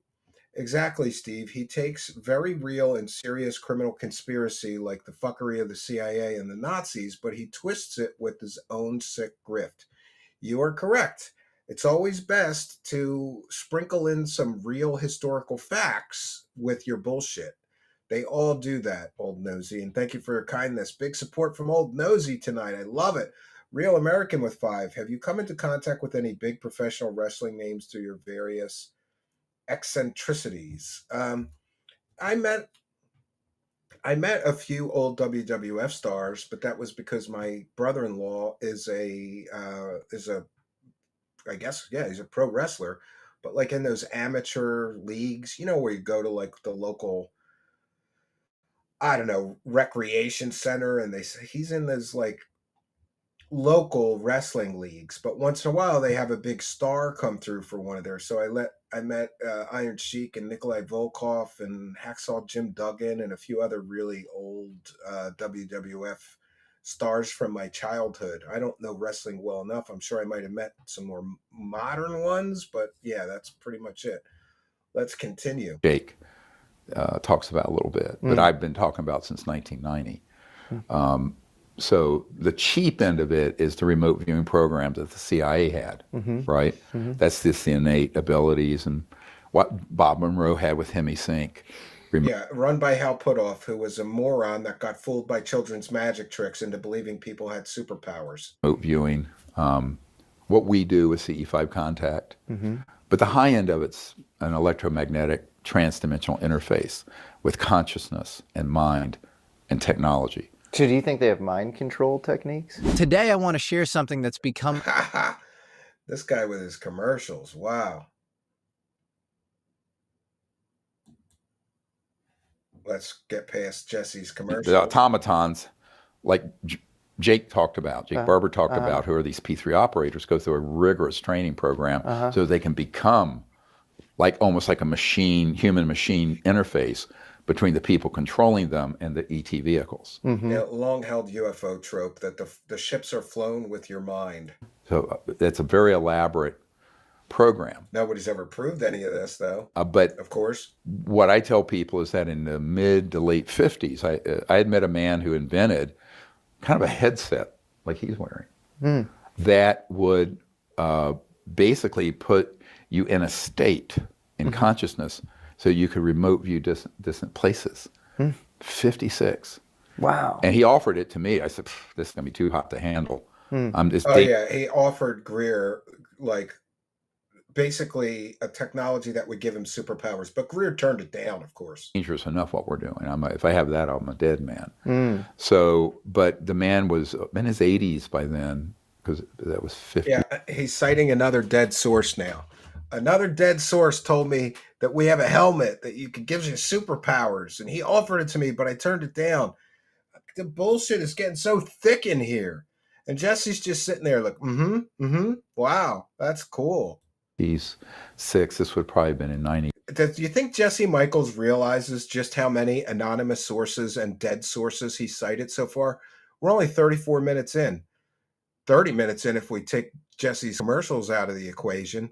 So 30 minutes in, he's probably cited 10 anonymous sources and 5 dead sources already.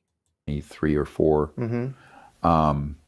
All kinds of people started coming to me in the early 90s after we had 4 ET craft materialize in the air in Florida near Pensacola. That wasn't 4 ET craft. That's the flares. Jesse, you know that those are flares, and he's going to sit here and say we had 4 ET craft materialize in Florida. He got caught. Those were flares. They weren't alien spaceships, Jesse Michels, you moron. Now, are you going to say anything? You know that he scammed those people with flares. Somebody even tracked down the company that dropped the flares out of the airplanes right at the same exact time and date that Greer claims alien spaceships materialized in front of the people he was scamming for that money. Are you going to say anything, or are you just going to let him lie to your huge audience like a moron? This is what gets me. My whole intention was simply to go out and attempt to make peaceful contact with groups of people with the ETs. But once the intelligence community saw that we knew how to do that, they came after me like a pack of Rottweilers. So yeah, I want to tell that story, like how you got a nasty bit of business. So you were an ER doctor, and then did you just feel inspired to start going out and doing CE5 programs? He wasn't making enough money as an ER doctor, and he discovered the alien grift. Jesse Michels, you moron. The calls, or how did this? You're not making millions as an ER doctor. How did this all begin? It all began with money, Jesse. Well, that's a very long story. Excuse me. Bless you. Just so people know, I just had emergency surgery last night for a ruptured appendix. Yeah, it's amazing that he's here. I'm an open book, folks, but I mean, it was like, oh my God. And as a doctor, emergency doctor, Jesse Ventura? This is bad. My assistant Raven. What are your thoughts on Jesse Ventura? Asked Real American. I like Jesse Ventura.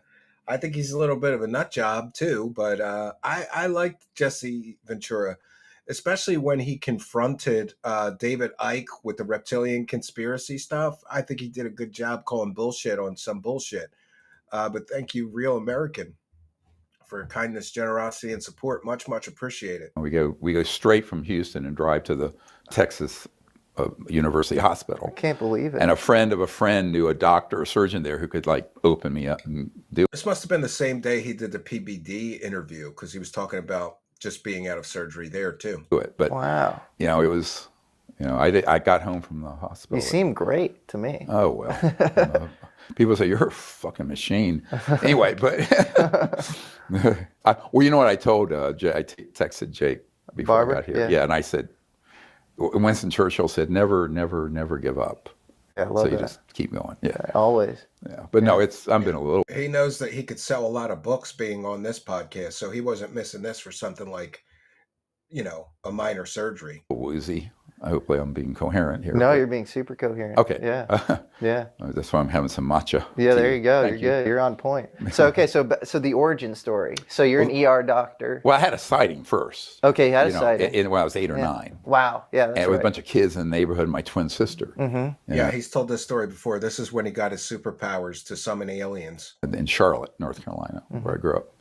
And because I did a Chapel Hill residency, so I'm a North Carolina guy. And broad daylight, perfectly seamless disc. About 1963, probably. Wow. See, 3, 4, around the time Kennedy was killed. And I went, wow, that's a UFO. I was a little kid. Now, my parents thought we were just like making stuff up, right? Parents should believe their children when they see stuff. Anyway, so I ignited an interest that I had lifelong. Then my uncle, I just mentioned, was working on putting the first man on the moon. Yeah. Which happened in '69. He's never named his uncle that worked for the Apollo program. I'd love to fact check that. I don't even think that's true. I think he makes that up to give himself some sort of legitimacy. When I was 14, I just turned 14. And so I got very interested in all of that. And then when I was 17, it was my last year of high school. I agree, Darren Kearney's I great got at very people sick. in with I smaller had an claims injury. than Got much bigger cons. And I grew up, people don't know this, in a shack, very poor, no heat, no air conditioning, had a kerosene heater in the floor. We were starving on the streets, literally. We had all kinds of problems. So I ended up getting on my own and had a apartment in high school. I was tall and hairy, so everyone thought I was 20 when I was 16. Hilarious story. And so I washed pots and pans at a Red Lobster to get through high school, and then would bicycle to school, but I got worn down. I believe he is, yeah. And I got very sick. I had a near-death experience. So my parents didn't believe in God, didn't believe in anything, didn't believe in a soul, didn't believe in an afterlife, didn't believe in consciousness. I don't know, Mark Serrano. And then I went, well, were they wrong? There's a whole new cosmos out here. So I had this amazing near-death experience, which introduced me to the whole science of consciousness. They replaced his head with a California raisin. 6 months, so about a month later, or a couple months later, on my 18th birthday, I learned meditation. Real American. Back in the day, now I'm dating myself. Yeah, so the CE5 protocols come from Transcendental Meditation. He stole it all from them. Real American says, I'm heading over to the casino, but rock on, Stephen. You're in my top 5 for 2025. Well, thank you, Real American, and good luck. I hope you win back your $10 and a whole lot more. Big ups. Thanks for the support. So 1973, when the whole zeitgeist was transcendental meditation and the Maharishi and all that. Yeah. So I learned to meditate. And I had these amazing experiences in consciousness, like cosmic consciousness, beautiful experiences. And that's where the near-death experience was, well, thank you, God, that actually helped get me on a path. But 6 months later, October of '73, I'm up in the mountains of North Carolina. If you're in the Blue Ridge Mountains up near Boone, and there's so I climbed up this mountain up over 5,000 feet. This is how he got his superpowers and got the supernatural ability to summon aliens and alien spaceships, friends. And superhero origin story. I'm up there before sunset to meditate. And I look up, and that same craft, well, it looked the same. I can't say it was the same one, that I saw when I was a kid, when I was 8. Now I'm 18, just turned 18. Appears in the afternoon sky, crystal clear October day. What did the craft look like? It was a disc, a seamless disc, not a thin disc, but like, kind of that shape. And seamless, the sun shining off of it, fully materialized, and then it didn't move off, it just disappeared. Wow. Because the interstellar ones could do it. They can be here and just boom. So I went, oh, they're back. I didn't think anything about it, right? So, oh, that's cool. Oh, they're getting another sighting. superpowers. So I sit to meditate and go into deep meditation. And at the end of it, I come out of it, and it was very long, longer than I thought. It had gotten dark. So this was near sunset when I saw the craft, and it's October '73. And it was kind of beautiful because I looked up, and you could see the whole it's getting thick in here, galaxy. friends. It's crystal clear. And you're up over 5,000 feet up in the Blue Ridge. And at that moment, a beautiful thought came and said, beware what a beautiful universe God has made. And with that, I'd noticed over the rise of the top of the story crest of changes the mountain where I was, and gets more there was a grand fire tower every time he tells it. sitting at the base of. I have a recording of another time he told the story. North Carolina, it's a fire tower, not a fire tower. I looked, there was a glow, and then there was this creature that came over, and she, I don't know, was maybe about 5 feet tall, beautiful deer-like eyes, came over and touched me on my right shoulder. And at that time I had long hair and a lot of hair. And my hair went boing and it just stuck out. Anybody else think that he was eating some mushrooms before this happened or something? And then I, boom, dropping acid, sort of vanished on this craft for about, I thought it was 40 minutes or so, or half hour to an hour somewhere, and it was like 4 hours. Wow. Because time, space is different. And that's where we sort of co-created and invented the CE5 contact protocols. There you have it. That's where he got the supernatural ability to summon aliens from another alien. So you kind of downloaded it from that experience. Yeah, or it was collaborative. It was like me experiencing that state of consciousness as a human in 1973, and them understanding humans from where they are, which is thousands of years in the future. Wow. Right? So it was this very, now we've people got say metaphysical, time travel. wasn't it? It was very physical. Go on top of it. But like aliens isn't fantastic enough. Now they're time traveling aliens from thousands of years into the future. Come on, man. It's getting deep. Very real, but very almost like a lucid dream, because when you go into that state, it's almost like a lucid interface between 3D and 4 and 5 and 6D. You know, I mean, it's very abstract in a lot of ways. But are there ancient versions of this protocol, or sure. Okay, native peoples? I think because you stole it from Transcendental Meditation, which has been around for a long time, buddy. I think this is all such a revelation to just the last few hundred years since the scientific revolution, where we threw the science of consciousness and spirituality out with the bathwater. Right, because it fell into the Middle Ages as a superstition, and then burning witches at the stake, and all that the scientific revolution said, we don't want any part of that. But I think we're going to come into a time where the science of consciousness and this understanding is going to merge. And I know Jake Barber and others understand this with other, what we call science, because it is a... Yeah, and Jake Barber's all chips in with his grift going. Somebody found a balloon manufacturer that manufactures all different shapes of balloons that just so happens to be in Texas, where they're capturing these UAPs. Science. It's on my Twitter. Follow and me on that's Twitter, what I discovered by studying Stephen the Campion. Vedas and the ancient Sanskrit from India. It's not Hinduism, by the way. Predates Hinduism and Buddhism. And so after this experience... Don't they have flying saucers in the text as well? Oh, absolutely. The Bhagavad Gita and the ancient, the Vimanas. Yeah. And these are thousands of years old. They predate Christ. This is called mythology. People always mention the Vimanas from the Bhagavad Gita. This is mythology. It doesn't mean they've really had flying craft, you morons. That's where we get the term flying carpet from the Bhagavad Gita. Gods flew on flying carpets. They weren't real technological machines, you idiots. Christ, Krishna, they predate all those. And there's like spinning Mercury at the center or something? Well, that's maybe. Okay. Yeah, but definitely there were objects like that recorded thousands of years ago. So I said, well, there's really nothing that new under the sun, right? But so at what point do all these intelligence and military people enter your lives? You have Colonel John Alexander, who has a long history in ufology. Colonel John Alexander is a complete and total wackadoo. Often debunking things, trying or attempting to debunk things. Well, that's his job. Look, people do what they're told to do.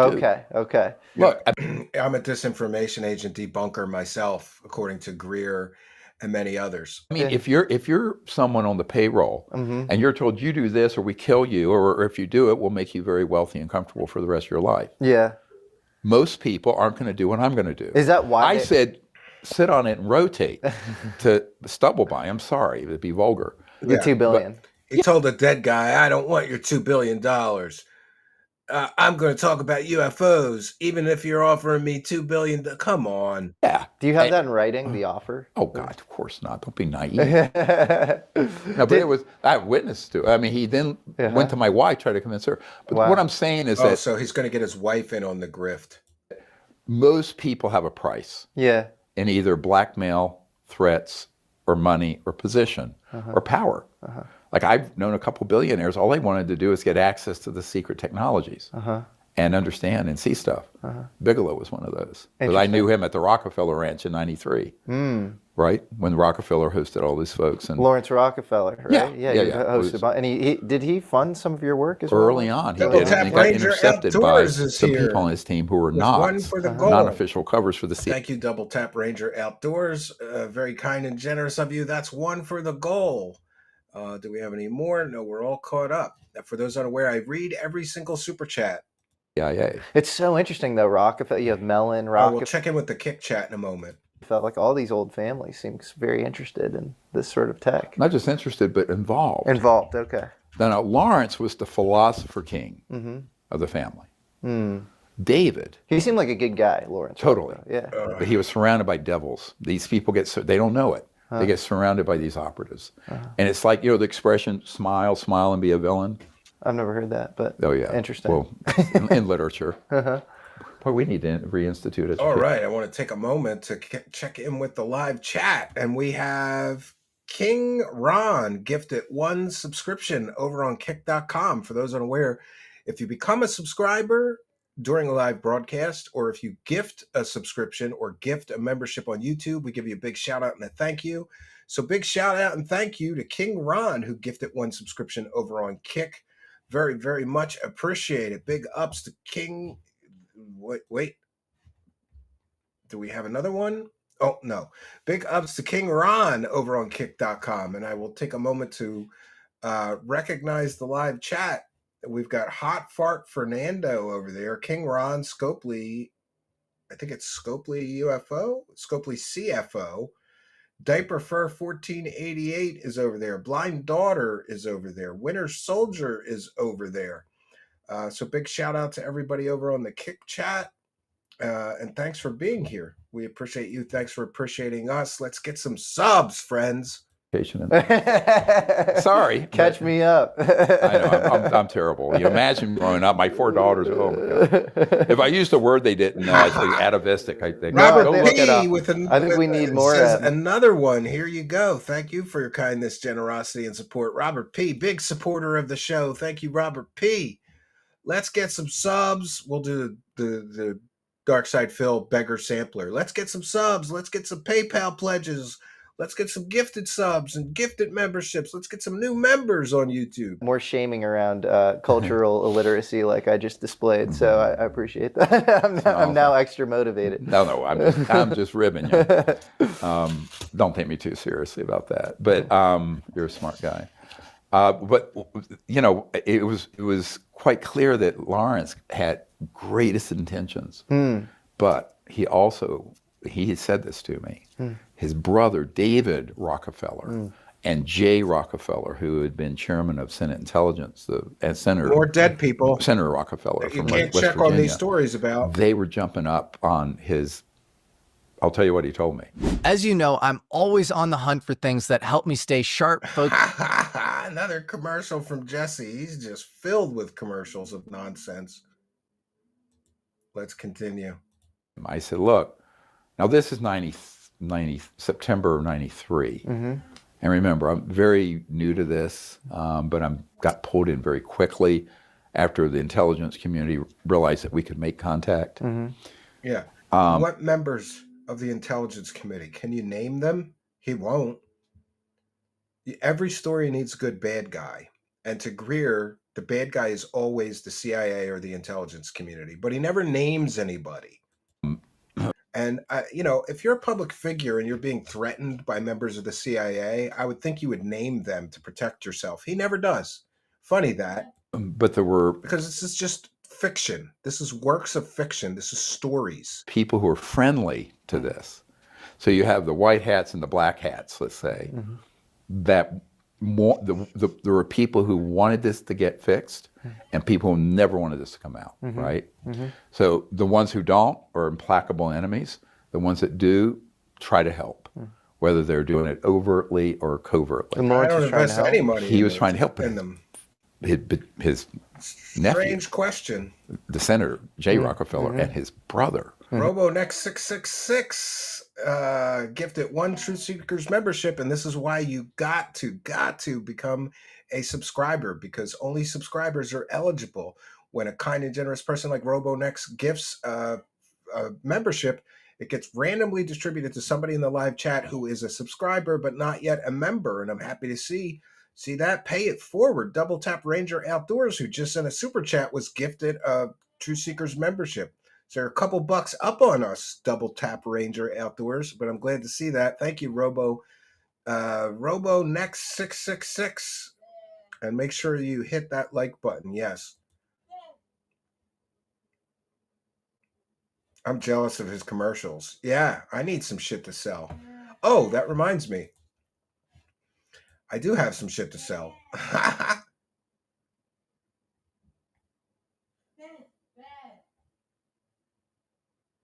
I totally forgot. One moment. Let me see if I can find it here. All right. Due to a partnership with Links here, we have some cool UFO swag. I call this the weight of the grifter shoulders, right? So you too can get these. They're pretty cool, and I'm going to use them on each side of my monitor with my new streaming setup. 150 plus shipping, and Links is pretty quick. If you order one of these, and I'll put Links's information in the description of the video so that you can contact her. She'll have them out to you in a week or two. It takes a little time to make them. They're hand painted. $150 US plus shipping. So there's my grift for tonight. And thank you all. Chase Manhattan, chairman of Chase Manhattan. David Rockefeller. Yeah, which became David. Yeah. They didn't want. He said they are already jumping up and down on my nuts. That's what he said. For even having this meeting with you. Yeah. So I said no. Because I'd asked him. I said we need help. Yeah. And you can help us. So you feel like he got kind of stymied by his family? Family, and later by people on his team that portrayed him. Again, everybody he's talking about are dead, and you can't verify the story. Are we seeing a pattern emerge? Why is all of Greer's stories involve dead people that you can't fact check him on the story? I don't think that's a coincidence that his stories always involve people that are dead that you can't check with. He was funding John Mack as well, right? Yes, that was part of the portrayal. And I think because he was moved his funds over into people who meant well, like John Mack. I knew John Mack pretty well, but did you like John Mack? Did you find him to be an honest actor? He was doing the best he could with what he knew. Yeah. So, but he's kind of a hero of mine. I think he's great. But if you're working with only 2 cards out of a 52 card deck, yeah. So he had 2 cards out of the 52 cards. For the audience, John Mack, head of the Harvard Psychiatry Department. He did all the work with the abductions and stuff. Exactly. Childhood friend of Bud Hopkins, who got into all these, just started regressing people. Bud Hopkins. But what they didn't know, every one of those cases that were being funneled to him were all done by humans. None of them were extraterrestrial. I want to get into this with you because you've said, so one of the most... So Greer claims that every alien abduction is secretly a government operation to scare people about aliens somehow. and they have biomechanical androids that look like aliens. It's really wild. Famous cases, abduction cases in U.S. history that I think the Obama's production team is now making a show on for Netflix or a movie on, is the Betty and Barney Hill case of 1961. Yep. And you say that was perpetrated by humans and not aliens. Well, it very likely was, but only because the mechanism how it happened would not be consistent with interstellar transdimensional technology. We also know that by that date... How do you know what's consistent with interstellar travel? Like, this is some bullshit, man. 61 or something like that. We already had fully operational man-made electrogravitic craft with people who were made to look like aliens and it's called stagecraft doing this. Now, and he has no proof of any of this. None. Again, this is just a story. John Mack didn't know that, but Hopkins didn't know that. You think we could do that Whitley in 61? We absolutely could have. Really? So what I'm saying is... You want to ask him for proof, Jesse, or are you just going to sit there like a moron? Here's what I'm trying to say. I want to be very clear on this. I'm not saying no one's had contact with ETs. I did. I wouldn't be here if I hadn't had that contact. Jake had that consciousness contact with the egg he picked up. Profound. And I did too in 73. And it was beautiful. And both of them have no proof of any of this shit, just a story. And these civilizations are completely... Not only are they benign, they be closer to an angel than a demon. But... That's what some of your critics say, is you summon stuff and it can be not always good, Oh, well, I mean, those are the religious nuts that are like, end of the world eschatology fanatics. But there have to be some bad.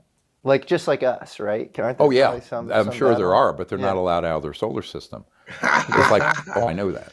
So he knows that the bad aliens aren't allowed to leave their own solar system somehow. Like, okay, how do you know this? I think that's like I know what the protocols are for, let's say, real space command, not the U.S. space command. Do you believe in anything demonic in that world, in the world of the ET thing? Well, see, now you just mixed up two of the three categories that I elucidated.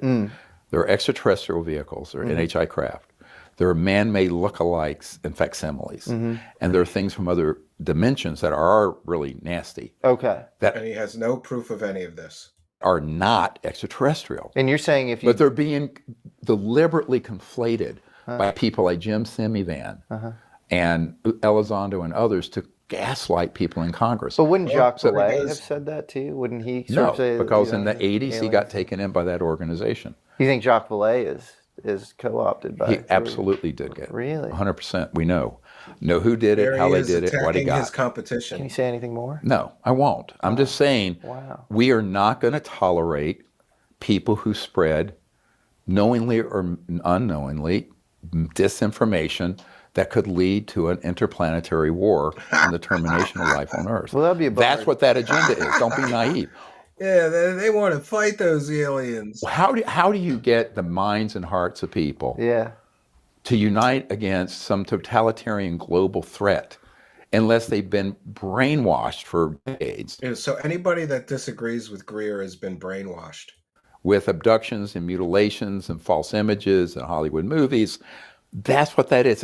It's a CIA psychological warfare operation. I don't get that vibe from Jacques Vallée, though. I think he's a little deeper as far as... He's much deeper now. Yeah. No, he's completely come out of that. Okay. But back in the day, like astronaut Edgar Mitchell invited me to brief the Board of Noetic Sciences back years ago. Cool. Double tap radio and outdoors. Jacques Vallée and I were there for this weekend, this generosity retreat. And support.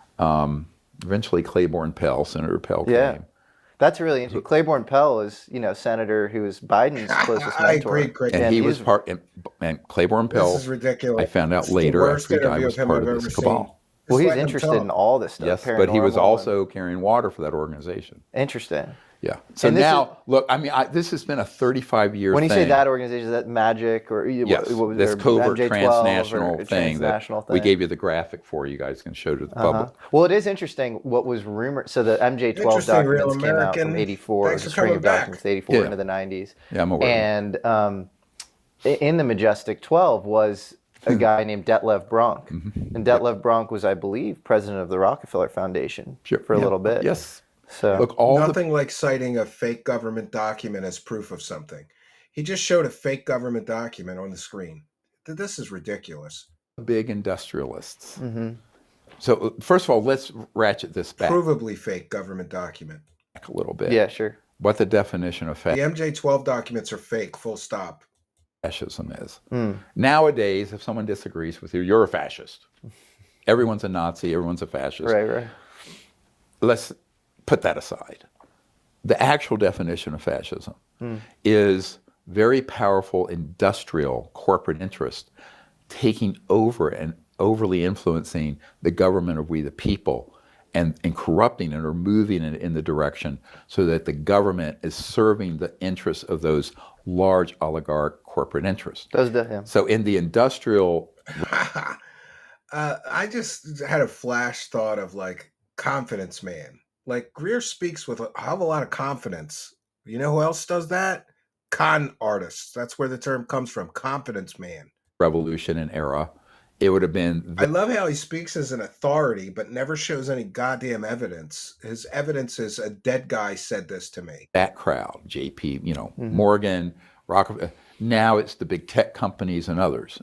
We know how it works. I have a guy who is with NSA who was in meetings with some of the senior C-suite people at a major tech and telecommunications company, sort of... Another anonymous source. Colluding. Well, we know from Snowden. Completely illegal stuff, right? We know from Snowden they had backdoors, they had Bull Run and Prism, and I don't think this was done unbeknownst to Google and Apple, and so we know it was with their cooperation. Yeah. All right. But it reaches a point where it also becomes collusion between the element with... Greer is always accusing people of all these crimes because they're hiding the aliens from the people. And he never stops to think, like, maybe there's no they're there. Maybe there's no aliens to be hiding, right? But his belief is so strong that he's right about all these aliens visiting Earth that he can't comprehend why they won't give him the truth. It's like, this is bad cult-like thinking right now. Within what is being called the deep state, which is a misnomer in a way. But let's just call it that. And these corporate interests. Because they have an interest in not letting the public know the truth, because the truth leads inexorably to the release of the tech that's going to terminate. I wouldn't want to be treated gas, anywhere coal, by nuclear, this guy. Wind, Could you solar, imagine? Hydroelectric, all of it. What do you think of Bob Lazar? So Bob Lazar, this guy gets to famous, exist, UFO whistleblower, claimed to be at S4 Special Compartment of Area 51, 1987. I agree. Some files get put on George Knapp's desk from this CIA cargo pilot named John Lear saying, here's this guy, Bob Lazar, and he's been reverse engineering the craft, and the craft looks like Billy Meyer's sports model. It's this, UFO. Do you think Bob Lazar is legit and actually worked at Area 51 on reverse engineering? I have had no one corroborate that. So if you follow what I do, if I have information on the even UFOs Stephen Greer thinks Bob Lazar is full of shit. I'll have a dozen guys who don't know each other, who have not colluded or synced up their stories to confirm that. I've not had anyone confirm his presence there at that time and what he actually saw. Yeah. Now, I think he probably saw something. He was there a short time. So what he might have been provided was part information and part disinformation, and a controlled leak happened. I think to gaslight. Okay, so let me explain how very sophisticated counterintelligence works. Oh yeah, again, you have information as that's the sweet candy on the outside, but then, quite unwittingly, I think he could have been given some false information because things were beginning to come out. And they wanted to gaslight people off the path. He admits that. He says maybe because he was forced to drink a liquid. Yep. And then he was given information that looked like the same information Rick Doty gave Linda Moulton Howe and Paul Benowitz in '79. Happens all the time. Yeah. Happens all the time. Interesting. Yeah. So you think that's what's so tough about this topic is there's always disinfo riddled in the info, and then you but can that's been my job. This guy's complaining about disinformation as he's literally helping contribute to it, platforming this proven hoaxer liar who works with the biggest UFO hoaxers ever on planet Earth, and he's complaining about all the disinformation. Jesse, you're one of the people creating all the disinformation, you moron. Is to pull that together. I call it the disclosure matrix, or the disclosure mosaic, actually. The mosaic is, like, you want to create an accurate picture, and you have to get 1,000 billion pieces. It's just so hard. Put it together. It's so hard to talk about, because even, like, bringing up the Majestic 12, that's, like, seen as a joke. But then you could say, oh, maybe James Jesus Angleton, who's running counterintel for the program for decades, actually kind of pushed this. And there were elements of, falsifiable things sprinkled into some truth. There are. That's what I think. We know that. Yeah, I know. But, like, Jesse, you're a moron. Those MJ12 documents are provably false. There's historical inaccuracies. There's dating inaccuracies. They were faked. They were manufactured to sell morons the confirmation that the government is hiding aliens. And you're using them as proof of something. He's literally using proven fake information, fake government documents, citing that as a source of information.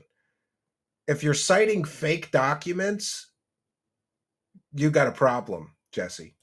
And then you say it, but it has this, like, jokey connotation. MJ12, like, come on, MJ12. It's a great tactic. But look, that whole operation, everyone says military intelligence is an oxymoron. Well, I'm not sure how much more. We're about an hour in. Maybe we'll do 30 more minutes. We're already 2 hours in here. It isn't. I mean, there are some incredibly brilliant checking people, in on the goal. We're at 16 particularly of in 50. these psyops dealing with this. What's your process? And they're very, very slick. And they're very good. How do you know? So, like, somebody, like Randy Anderson, who I've interviewed, who, said he was taken down to an... Do you own your own? Oh, pardon me. Well, amazingly, that's the first one, except for his own ads that we'd have to go by. Just give me one moment here, friends.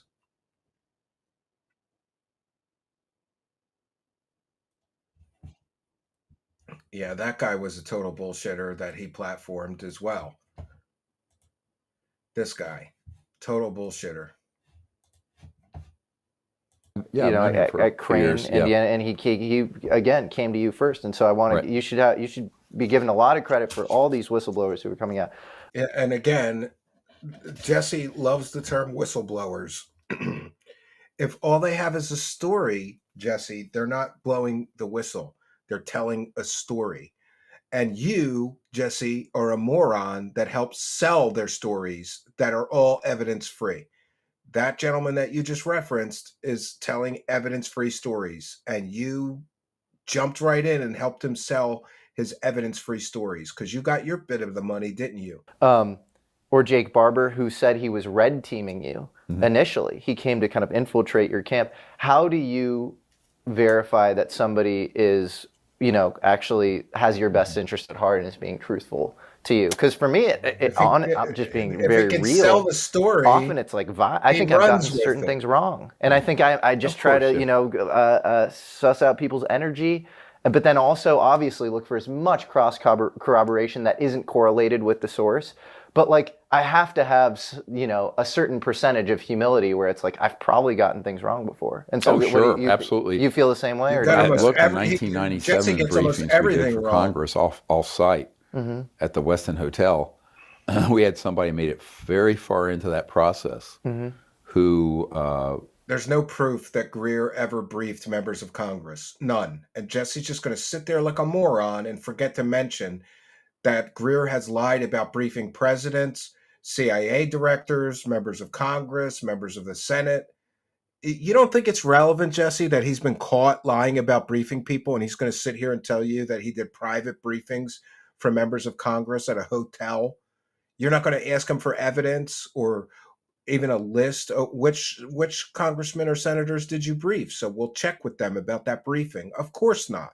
And thank God, my military advisor and I think it was Edgar Mitchell and one of my other whistleblowers were at the bar with this guy late one night, the night before we had the meeting for Congress. And the day before, we had a gathering. Again, he's using Edgar Mitchell as a prover maneuver. Edgar Mitchell's been dead for several years. Another dead source. So all these whistleblowers could get to know each other, create an esprit de corps, you know, kind of make them feel safe because they're all doing it together because it's scary. And this guy that we thought was legit started prattling on with some absolutely provable false information. And some of his information was true, but he was going to fold in and embellish it into things that were false. And I got a knock on the door at 3 a.m. and said, this guy is putting in stuff that we absolutely know is false. I said, ask him to go home. So I pulled him out of the meeting. So the guy hates my guy. But meanwhile, he'll sell Jake Herrera's story, right? Or Michael Herrera's story. He couldn't go to find his commanding officer and find out that he was just making up his stories that you were selling, Greer. You love people who sell fake stories. Don't act like you don't. Guts, right? Because Greer has been caught selling people's fake stories up to so many times I've lost track. This is going to be his thing to stand up. But here he is like, oh no, somebody was going to push disinformation, so we got rid of him. Why didn't you get rid of Michael Herrera and Eric Hecker and the other bullshitters that you used to make a lot of money from morons at your last event? Dan Burton, who was chairman of Oversight Committee for the House, who issued 1,000 subpoenas for Bill Clinton, right? During the Monica Lewinsky and all that nonsense. So I said, no, he's out. So look, yes, of course. I mean, I'm one man, and I have mostly a volunteer team, the high place, the well-placed people.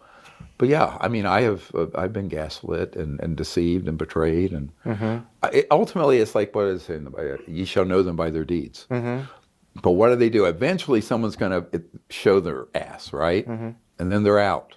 You know. Good question, Real American, and yes, Real American with 5 says, I watched the Keno Casino episode with Wilcox, and I was wondering if he's escalated or spiraled further. Absolutely. You could see my broadcast from last night. David Wilcock has now accused me of stealing thousands of dollars from his bank account, of attacking Shadows of Ezra, a QTAR X account, with community notes, stalking him, harassing him, trying to extort money from him, attacking the wife of the CEO. Somebody sent a letter asking her questions. That was attack. He lost his goddamn mind, and he keeps accusing me of more and more shit. So besides accusing me of getting him swatted, which never happened, now he's accusing me of trying to extort money from him or his company, of stealing money directly from his bank account. He's losing his goddamn mind. He's losing his entire goddamn mind, Real American. But thanks for the question. Check out yesterday's broadcast for an update. And for me, I know it sounds rough. You get one bite at that apple. Thank you, Real American. Because what we're dealing with at the level of say, a president or Congress or the public information is that this is too important a matter to allow someone who's in there sort of telling half-truths. And this is why I will immediately separate with someone who commingles known false information with information. Now, if they do it unwittingly, it's okay as long as they correct it. Greer talking about people peddling disinformation as he's selling people flares as alien spaceships, as he's selling people an app to talk to aliens for $10, as he's selling people cactuses claiming they're interdimensional space monsters. He's complaining about people injecting disinformation into this topic. The guy who made how many millions of dollars selling a dead, deformed baby as an alien being is upset with people for injecting disinformation into this topic. Great. If they're doing it deliberately, like Luis Elizondo, it's a bridge too far. Now, I'll forgive anything if someone comes clean. Right. What's the daylight between you and Lou Elizondo as far as the substance you were? Because I mean, I think you're putting out more. You keep interrupting me, but I will tell you if you'll let me finish. Yeah, sure. Number one, he tells people and has told people consistently, we don't know what these are. Now he's changed that a little because he has to. Then he said they're a threat to the national security. The implication being the NHI, non-human, are a threat. which if that's the case, then we're going to go to World War III in a Star Wars fiasco. And it's a complete false narrative. He's kind of walked that back, though. Well, he has to, because we're done with that. And then he would also say, we don't have anything that flies like that. So like when David Fraver, he's calling me a kid, who is the F-18 Hornet pilot. And it was a serendipitous meeting because there's a band called Godsmack. That's a heavy metal band. And the lead guy, Sully Arness, a friend of mine. And it turned out he lived across the road from David Fraver. Because his daughter had backed into his mailbox and broke it. And he went, oh, it's David Fraver. Really funny. The universe works in strange ways. That is a crazy synchronicity. And so war with Sully aliens. Arness calls me up, coming. This Godsmack lead singer guy. And I go, well, really? He's your neighbor? Well, get him on the horn. Let's talk. Yes. This is some years ago. And David goes, oh, yeah, that was, it had to be alien. I said, sir, with all due respect, that was how the Lockheed Skunk Works. Really? That made the craft? Yeah, that was one of ours. And he is now. So because Fraver wouldn't say that now. Oh, he did say so recently. But in front of Congress, he says he's been told since then. He's corrected. So I said, no, that came out of the Lockheed Skunk Works. It's one of ours. What is Greer's proof that the thing that David Fraver saw came out of Lockheed Skunk Works? He has no proof. It was something that they did on purpose to see this global organization, to see how our military would react. So you think that Tic Tac was Lockheed Skunk Works? Wow. In the book we're going to give you, there's a very... Why doesn't he ask him for evidence or proof? Good account of it from 1967 over Pennsylvania. And we have a whistleblower who saw it being offloaded out of a big ship out of the in 1991, I believe. Yeah. So well, that's ours. That was in. And then later, very recently, a Lockheed executive admitted to David Fraver that was theirs. Really? So, but I knew that. Why don't you name that person? Again, another anonymous source or a dead source. His sources are terrible. They're either anonymous sources, he won't tell you their names, or when you ever notice, every time he actually mentioned somebody's name, they were already dead. So you can't fact check anything he's saying that they told him.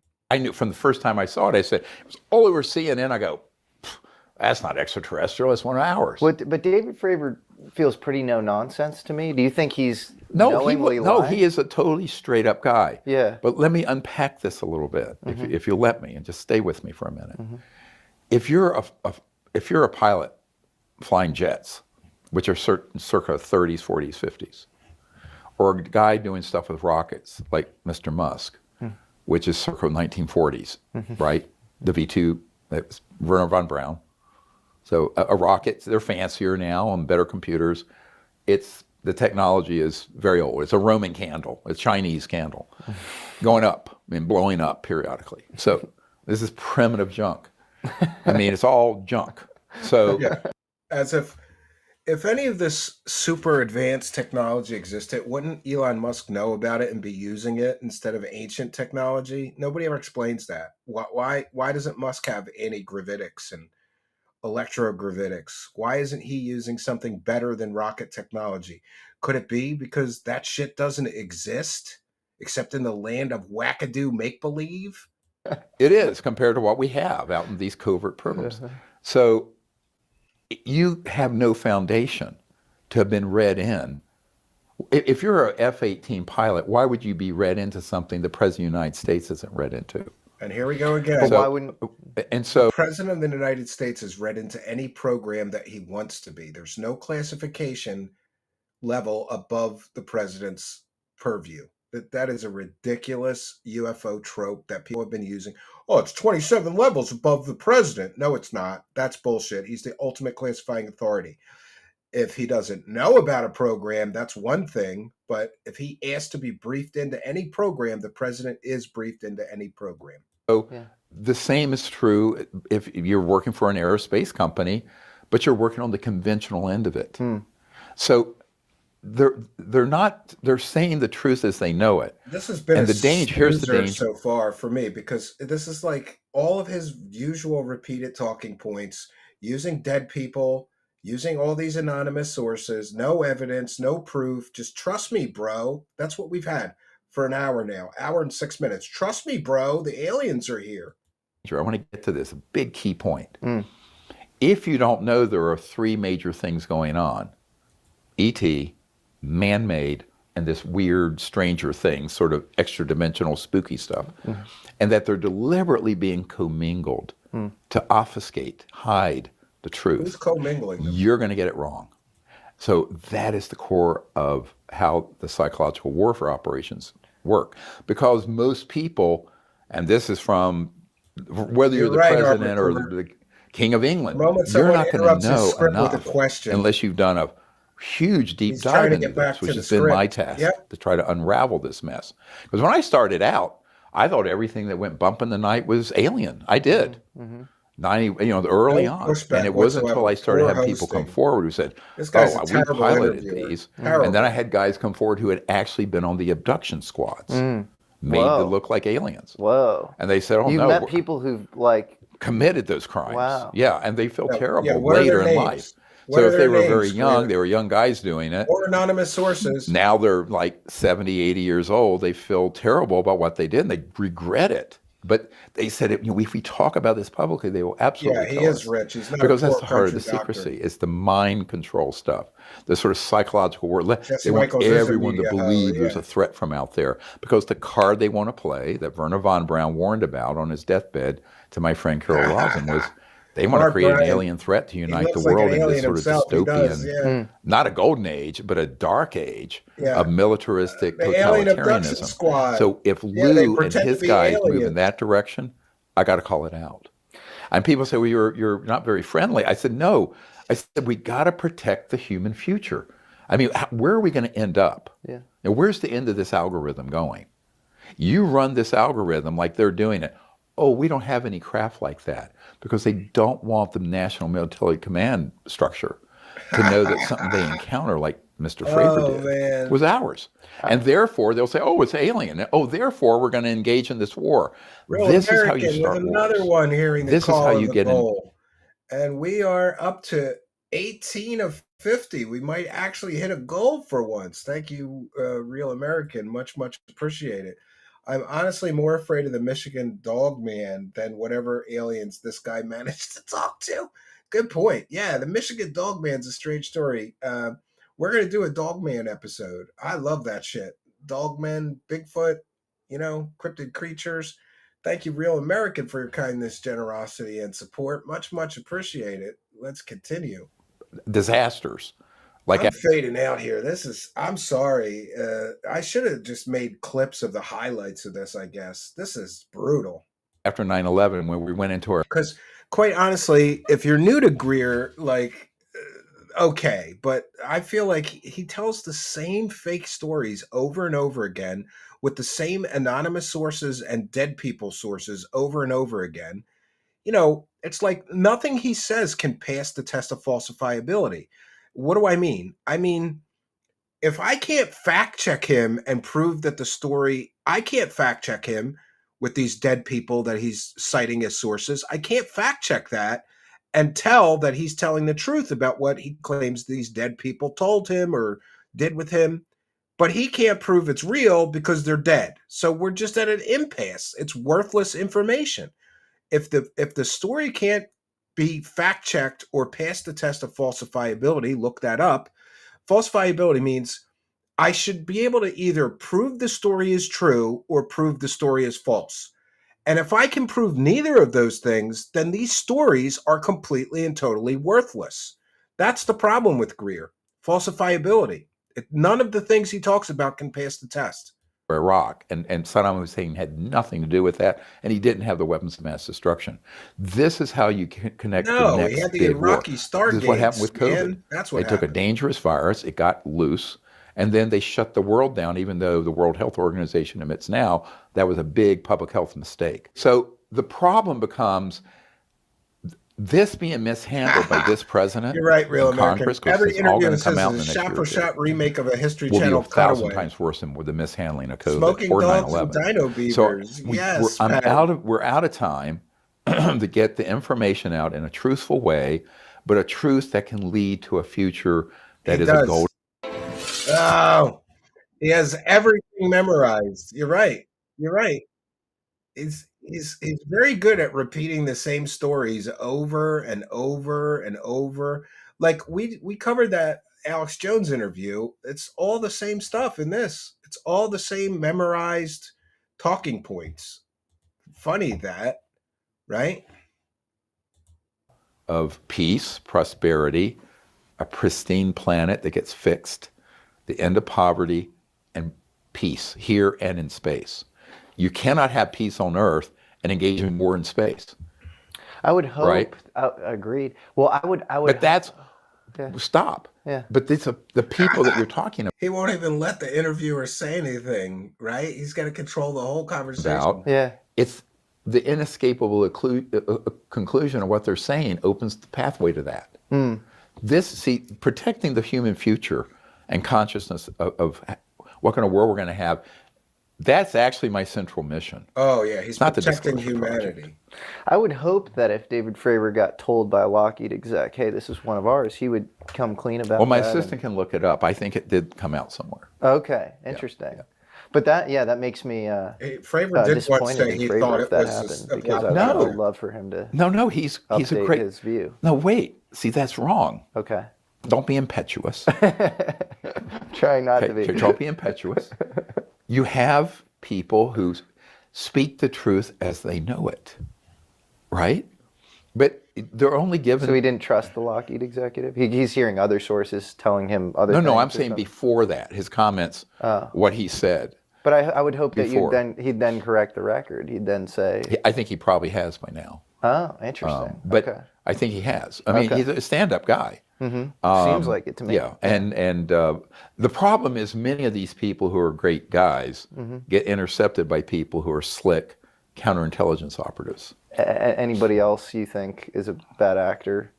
Look, it doesn't matter. Here's what here it is. For your audience. Trash some more of your competition, Greer. Just trash some more of your competition. If they're denying that we have these objects, they're either uninformed or they're disinforming you deliberately.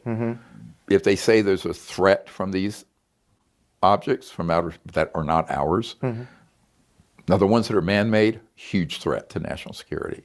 Oh, but the aliens are all good guys. Because they're not under the control of the U.S. military, legal military, or White House, or Congress. Very dangerous. If they say that the aliens are here for some malevolent purpose, there may be things from other dimensions that are quite malevolent. Right, and those deliberately get mixed in with the aliens. But no, they're not. Because if they were, it's like what Congressman Burchett said, we'd be a charcoal briquette floating through space. Because visualize for a moment. Take what Jake said He's a about, doctor, damn it. because he's been on your show, I'll reference him. So he's been a site where we've targeted these ET craft and down. Child, this kid. Now, I know I've been at multiple sites where this is going on, and I know where they are around the world. Yeah, they're in the briefing manipulation. You're right. There's a map. Now they have electromagnetic pulse weapons. So an electromagnetic pulse. Oh, here we go. Is like when you That's how we took down the Roswell craft. Right. Electromagnetic and pulse. there's that pulse that goes out that can knock out your whole electric grid. I agree. Without the nuke. But we have taken the nuke without the nuke. But embedded within that is something called a scalar signal. Scalar, Tesla described it, it's basically instead of electromagnetic is a waveform like this, right? And coherent light. Oh my God, I'm trying my best, friends. We got to hold on for 15 more minutes of this nonsense. Look at it. He looks like the Grinch that stole Christmas right here. Is a laser. We sync up the wavelength instead of it being, waves like this, like on an oscilloscope. A scalar is a point that goes out longitudinally. That's more believable than Greer. Faster than the speed of light. So there is a scalar part within the EMP signal that is very disruptive to interstellar communications and travel. This is why, after we detonated the first atomic bomb, the ETs came in en force in mass, because it not only signaled that we were in trouble. That we being non-confrontational is not going to help with somebody like Greer. If you get an interview with Greer, it's your responsibility to go through all of his scams. The least he could do is say, hey, why do you work with the biggest UFO hoaxers there ever was? Why is Third Phase of Moon making your films with you? Didn't they get caught faking hundreds, thousands of fake UFO videos on YouTube for money? He has a response. If you're going to interview someone, you have a responsibility to confront them. Greer stole $500,000 from the UFO community, in my opinion, to create a free energy device. Everybody knows that. It was called Project Orion. He took $500,000 in, never produced anything. You're just going to let him sit here and bullshit and use dead sources and anonymous sources for 3.5 hours straight? You're not going to confront him? Like, well, these stories are good. At least you could throw in a comment like, well, these stories sound great, Dr. Greer, but aren't these people that you keep mentioning as sources all dead? So we can't fact check if any of this is true or accurate information? Or, hey, didn't you sell a deformed baby as an alien and collect millions of dollars before you got the DNA results? Convenient. He couldn't wait a few weeks to get the DNA results before running to sell a documentary claiming a dead baby was an alien being from outer space. Everybody knows that Greer got caught selling flares as alien spaceships. He mentions it directly in this interview. Well, we had 4 extraterrestrial vehicles materialize off the coast of Florida. Those were flares, 100% proven that there was an airplane. Somebody even flight tracked, radar tracked the fucking airplane that was dropping the flares right in front of his paying audience where he was sitting there pretending they were aliens. You have a responsibility if you're going to interview a con artist grifter. And I apologize. I'm not angry at you. I'm just very passionate about this point. If you're going to interview a proven con artist, scammer, grifter that has scammed the UFO community over and over and over again with fake shit after fake shit after fake shit, you have a responsibility to call them on some of their bullshit. But, you know, that's what a good interviewer would do. Somebody that's in on the scams and the grifts, like Jesse. Jesse's in on the scam. Make no mistake about it. He goes in, he gets his piece of the scam money, and he plays along. And if he did one interview the right way, he would lose all access to all of the UFO celebrity grifting con artists. That's how it works. They won't come here. Do you know why they won't come here, EV? Because I will rip them to shreds and go over their entire history of scamming people. The fact that he's going to sit there like a moron interviewing a proven scammer who works with proven UFO and alien hoaxers and not say anything about any of that. Go back to where he talks about, he talked about briefing James Woolsey. In 2 seconds, I pulled up the letter from Woolsey that disputes what Greer said. There was no briefing. Jesse can't Google something. He can't take 2 seconds and say, wait a minute, Dr. Greer, as he's lying through his teeth to his huge audience, he can't pull up the letter from Woolsey confirming that there was no briefing and that Greer made all that shit up. He has a responsibility. And to sit there, it's very convenient for the money side of things. Just sit there and pretend that this guy doesn't have a decades-long history of lying to people, scamming to people, using fake storytellers, fake whistleblowers. He's been caught using fake government documents in his stories. 100% provably fake government documents. And you mean to tell me, oh, he's non-confrontational. Then he's a pussy. Then he's a pussy that shouldn't be doing these interviews. Get out of the fucking way, Jesse Michels, you pussy, and let somebody that actually understands the history of these con artist, scammer, grifters do these interviews. Don't do them if you're just going to play along because you're helping a scammer scam more victims. And thank you, Evie, for your comment. Real American with 5. Fun fact, I actually know how to make a better EMP than this guy could fathom. Though, don't you need a small-scale nuclear device for that? I would think. Arlene Atkins, thank you for your moderation, says infotainment has no responsibility for truth, and that is a shame. Yeah, and I'm sorry, Evie, but when people absolve the interviewer of any? Is it just a coincidence that Jesse Michels sits there like a fucking moron with proven lying storytellers, and he doesn't call them on their bullshit, or at least acknowledge, like, hey, great story, do you have any evidence? I've never heard him ask someone for evidence, not once. And he's made tens of thousands of dollars platforming these proven storytelling bullshitters. Do you think it's just a coincidence that he doesn't call them, any of them, ever? That's how this scam works. For those that don't know, you don't get these interviews unless you're going to be a pussy bitch like Jesse Michels, a sniveling scumbag he's there for his bag of the scam money. He doesn't give a fuck about the truth. He's there because he's part of the scam. Jesse Michels is part of this whole UFO scam. He enables them, he promotes them, and he profits from scammers. What does that make him? It makes him a scammer as well. Okay, I'm not sure what Jesse was hoping for with this interview, especially since he's shushed into obedient silence for the whole duration. You're right. Dude, if somebody I was interviewing talked to me like that, I would say, hold on, you're not talking to your wife or your children or your fucking dog, pal. You don't shush me. It's my show. Jesse Michels is a pussy, though. He's like, oh, I might lose the grifting money. I'll just sit here and shut up like a bitch, right?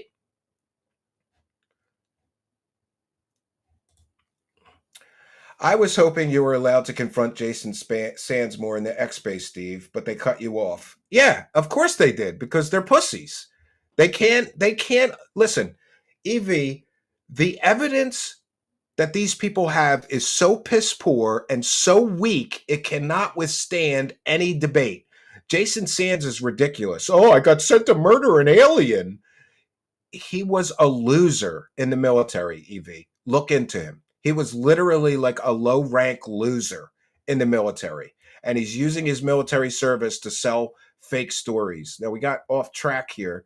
Let's try to catch up. I got 16 more minutes of this clown to get through. We could go to a point where we could destroy all life on Earth, but it disrupted their systems. Do you think Reagan's Star Wars, the Strategic Defense Initiative, had an... Oh, that reminds me. I really am a bitter, angry man. I got an idea. 1 second.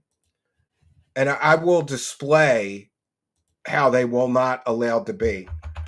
Anybody can search on my channel, Stephen Greer Deep Dive. And there you will find ample evidence and proof of Stephen Greer being a complete and total grifter. Let me see if I can't find the proper video here. I have a collection, I thought, of I have Stephen Greer Digs a Big Hole. Look that up.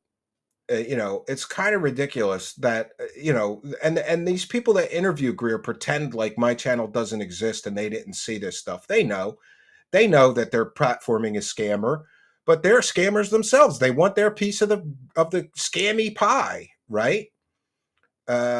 It's completely and totally ridiculous. I was going to post one of my videos on his thread about this interview, but I'll do that later. UFO crash retrievals. Oh, sure. It was just a front. It was a black budget front. So the whole Star Wars thing and Brilliant Pebbles was just an expensive boondoggle. Most of the money for that went into these black projects. Wow. The illegal black projects. We'll get into that. They're not in spaces. But what I'm saying here is that they're in spaces for these alien stories. Technologies have been operational since the You're right, Andreas late Scout. 40s. I agree 100%. Trust me, so bro. Don't see. Everyone's fighting the last war. We figured out. I mean, Tesla, T. Townsend Brown, 20s, 30s, 40s. I mean, Tesla was killed in 43, right? But so there were massive breakthroughs in electromagnetism and things that are to this day still covert. Those began to be weaponized, and they there you realized, go. Arlene Atkins got the link. Thank you. That are from here. Let's see if we can knock some down. Yeah. And reverse engineer them. The problem aliens is they talk about. He's talking about the Star Wars doing program, so is the an missile act of defense war. program. Because we're targeting codenamed Star now, Wars. Civilizations that are 10 to the 6th to 10 to the 8th years more advanced than we are. Like the hoods in 100,000 Chicago? to No, 10 million those are years different more advanced. illegal black projects. If they were hostile, Tesla was killed. we would have been done. August 1945, over, folks. Hey, kids, you're done, right? They're not. I know this from having had contact, and everyone I know who's been on a crash retrieval team, like Jake, who's had a close encounter with the consciousness of those beings. There's no proof that Jake was on a crash retrieval team. The bad ones might not want to destroy us. They might want to enslave us. You're you're very so welcome. brainwashed. I'm just saying. I'm just hypothesizing. I don't know. You look at too much nonsense, man. I mean, look, if they... Okay, let's address this one. Big question here. MAGA for Palestine says, Stephen, kind of off topic, but a guy named Ashton Forbes, who claims he knows what happened to the Malaysian flight from 2014, has video proof that wormhole tech is believable. If you have time, could you check him out? I've already done that. We've got a 12-hour deep dive on Ashton Forbes and how fake it is. I'll put it in the live chat for you. It's called Conspiracy Lunatic, Ashton Forbes, a deep dive, Truth Seekers Classics. And I'll go over to the live chat and we'll put that in the live chat. A lot of times I always tell people, before you ask me if I've covered it, go to our main channel and put the person you're interested in our search bar. And chances are, especially if it's a bigger grifter or bigger story, I've already covered it. So I'm just going to put this in the live chat, Ashton Forbes video. And in fact, I will pin that in the live chat. I'll pin the message so you'll be sure to be able to get it. There's 11 hours of proof that Ashton Forbes is full of shit and a con artist scammer. He tried to do free energy scam as well, just like Greer. Isn't that funny? None of that. UFO grifters figure out that there's more money if they have multiple scams going. So many of them, including Billy Carson, including David Wilcock, including Stephen Greer, including Ashton Forbes, get into free energy scams. That could be done with the flick of a switch if they wanted to turn this planet into a automaton planet of whatever. I mean, what do you think? I mean, the technologies are so advanced. Thank you. This for book Palestine. is amazing. Very kind of you. I do recommend everybody Thanks for the support. Read it and buy it because it's a treasure trove of excellent documentation across decades. One guy in this book is a really Ashton has been healthily felted by Stephen. And Bob Beckwith wrote about levitation, teleportation, and time travel. His audience and seems he to also forget claimed about to be involved with the Philadelphia experiment in 1942. I knew him. The Philadelphia experiment is a work of fiction. Oh, yeah. Wow. And my military advisor was on his board of directors for his company. So because you hear, so the Philadelphia experiment for the audience is, that you have this You're right. ship. How much of a douche do you have to be to capitalize on the deaths of an airliner full of people? Pretty big douche. That was the cover story. Ashton Forbes is a huge douche. Well, let's hear it. Here's what's really interesting, that this you might not know about, because I've covered everything, including fake psychics. There's a guy named Harold Malmgren. And he's a presidential advisor for JFK, LBJ, Nixon, and Ford. This is Michael's new grift. He's been tweeting a bunch about things that he learned in that capacity, and getting briefed by Richard Bissell, who was the deputy director of the CIA, who basically founded Area 51 on I think he was threatening to sue me. Yes. He said that a contact of his, a high-level intel contact of his from abroad, talked to him about classified work that Tesla and Townsend Brown did on submarines. You're right. Together. Yes. You have uncovered collaboration between Nikola Tesla and Thomas Townsend Brown. Yeah, but I said to you informally, I did not get that from any U.S. source. What source did you get it from? Oh, I can't tell you. Foreign intelligence. Do you think it is a good source? Do you think it's real? No reason. Why would somebody tell me that? And so I wonder, because I always thought the Philadelphia experiment was kind of quacky, even though the Philadelphia experiment was 100% fake. To Townsend Brown stuff. Oh yeah, and so brilliant. Yeah, brilliant. Yeah, an amazing figure. And also, for the people that say, oh, it's all electrogravitics and it's not, and there's no ET component or there's no UFO component, he had a UFO Welcome, interaction Zamolius that inspired is the here. rest Now of his it's a work party. at the age of And, 17. and so did Zamolius. Tesla and his mentor, Dr. Walter Russell. There you The go. Swanano Institute. My house in Virginia. Thank you, Meg, for Palestine. Thanks, definitely going to check it out. You'll You'll weird love ones. it. I didn't It's know that when I 11 bought it. hours And just now you have ripping Terrence his Howard bullshit to carrying the shreds. mantle of Thank you, Walter Mega, for Russell. Palestine for his support. But so, do you think anything happened in the Philadelphia experiment? And what was your interaction with Bob Beckwith like? Do we have time travel? You know, I mean, he knew the stuff I already knew. What I didn't know is what I wanted him to share with me. So he had invented something called a neutrino light detector. And now let me explain what that is. You know, a neutrino, you can Google what neutrino is. I love getting physics explained to me by a guy who knows almost nothing about physics. But what he had invented great. was a detector that would pick up neutrino light, a burst of neutrino. He got a national security order from the NRO, National Reconnaissance Office, that runs all the super secret spy satellites, so they could seize that technology to put it on the sats. Because what that's used for is when a non-human craft How does he know what it's moves used out of, let's call it, trans-dimensional space-time into 3D. Oh, come on. There's a burst of this neutrino light. That enables them to pick that up, triangulate it, and strike the craft down. Oh, it's a UFO detector. So it's a part of a weapon detector. It's a UFO detector. Did you know there was a scam where somebody was selling a UFO? You still could get them. Look, here's a UFO detector. You can detect UFOs with this device, right? I don't think so. There's no such thing as a UFO detector. It's fake pseudoscience, friends. It's not real. Detection system. And so this genius, Beckwith, but he never got to utilize it because it got seized. Now we have a witness who came forward, Eric Hecker.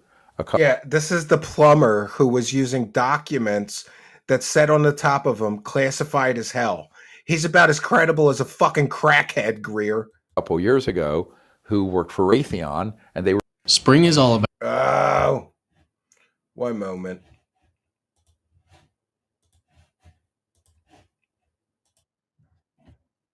We'll be right back to it. Hopefully that's the last commercial. Jesus, man. Oh, you put in a neutrino, you can detect the UFOs. No light system a mile under the ice at the South Pole. True.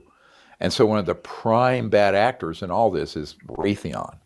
And Sure. Eric Hecker was a fucking plumber, right? They always let the guy who cleans the shit out of the toilets look at top secret technology.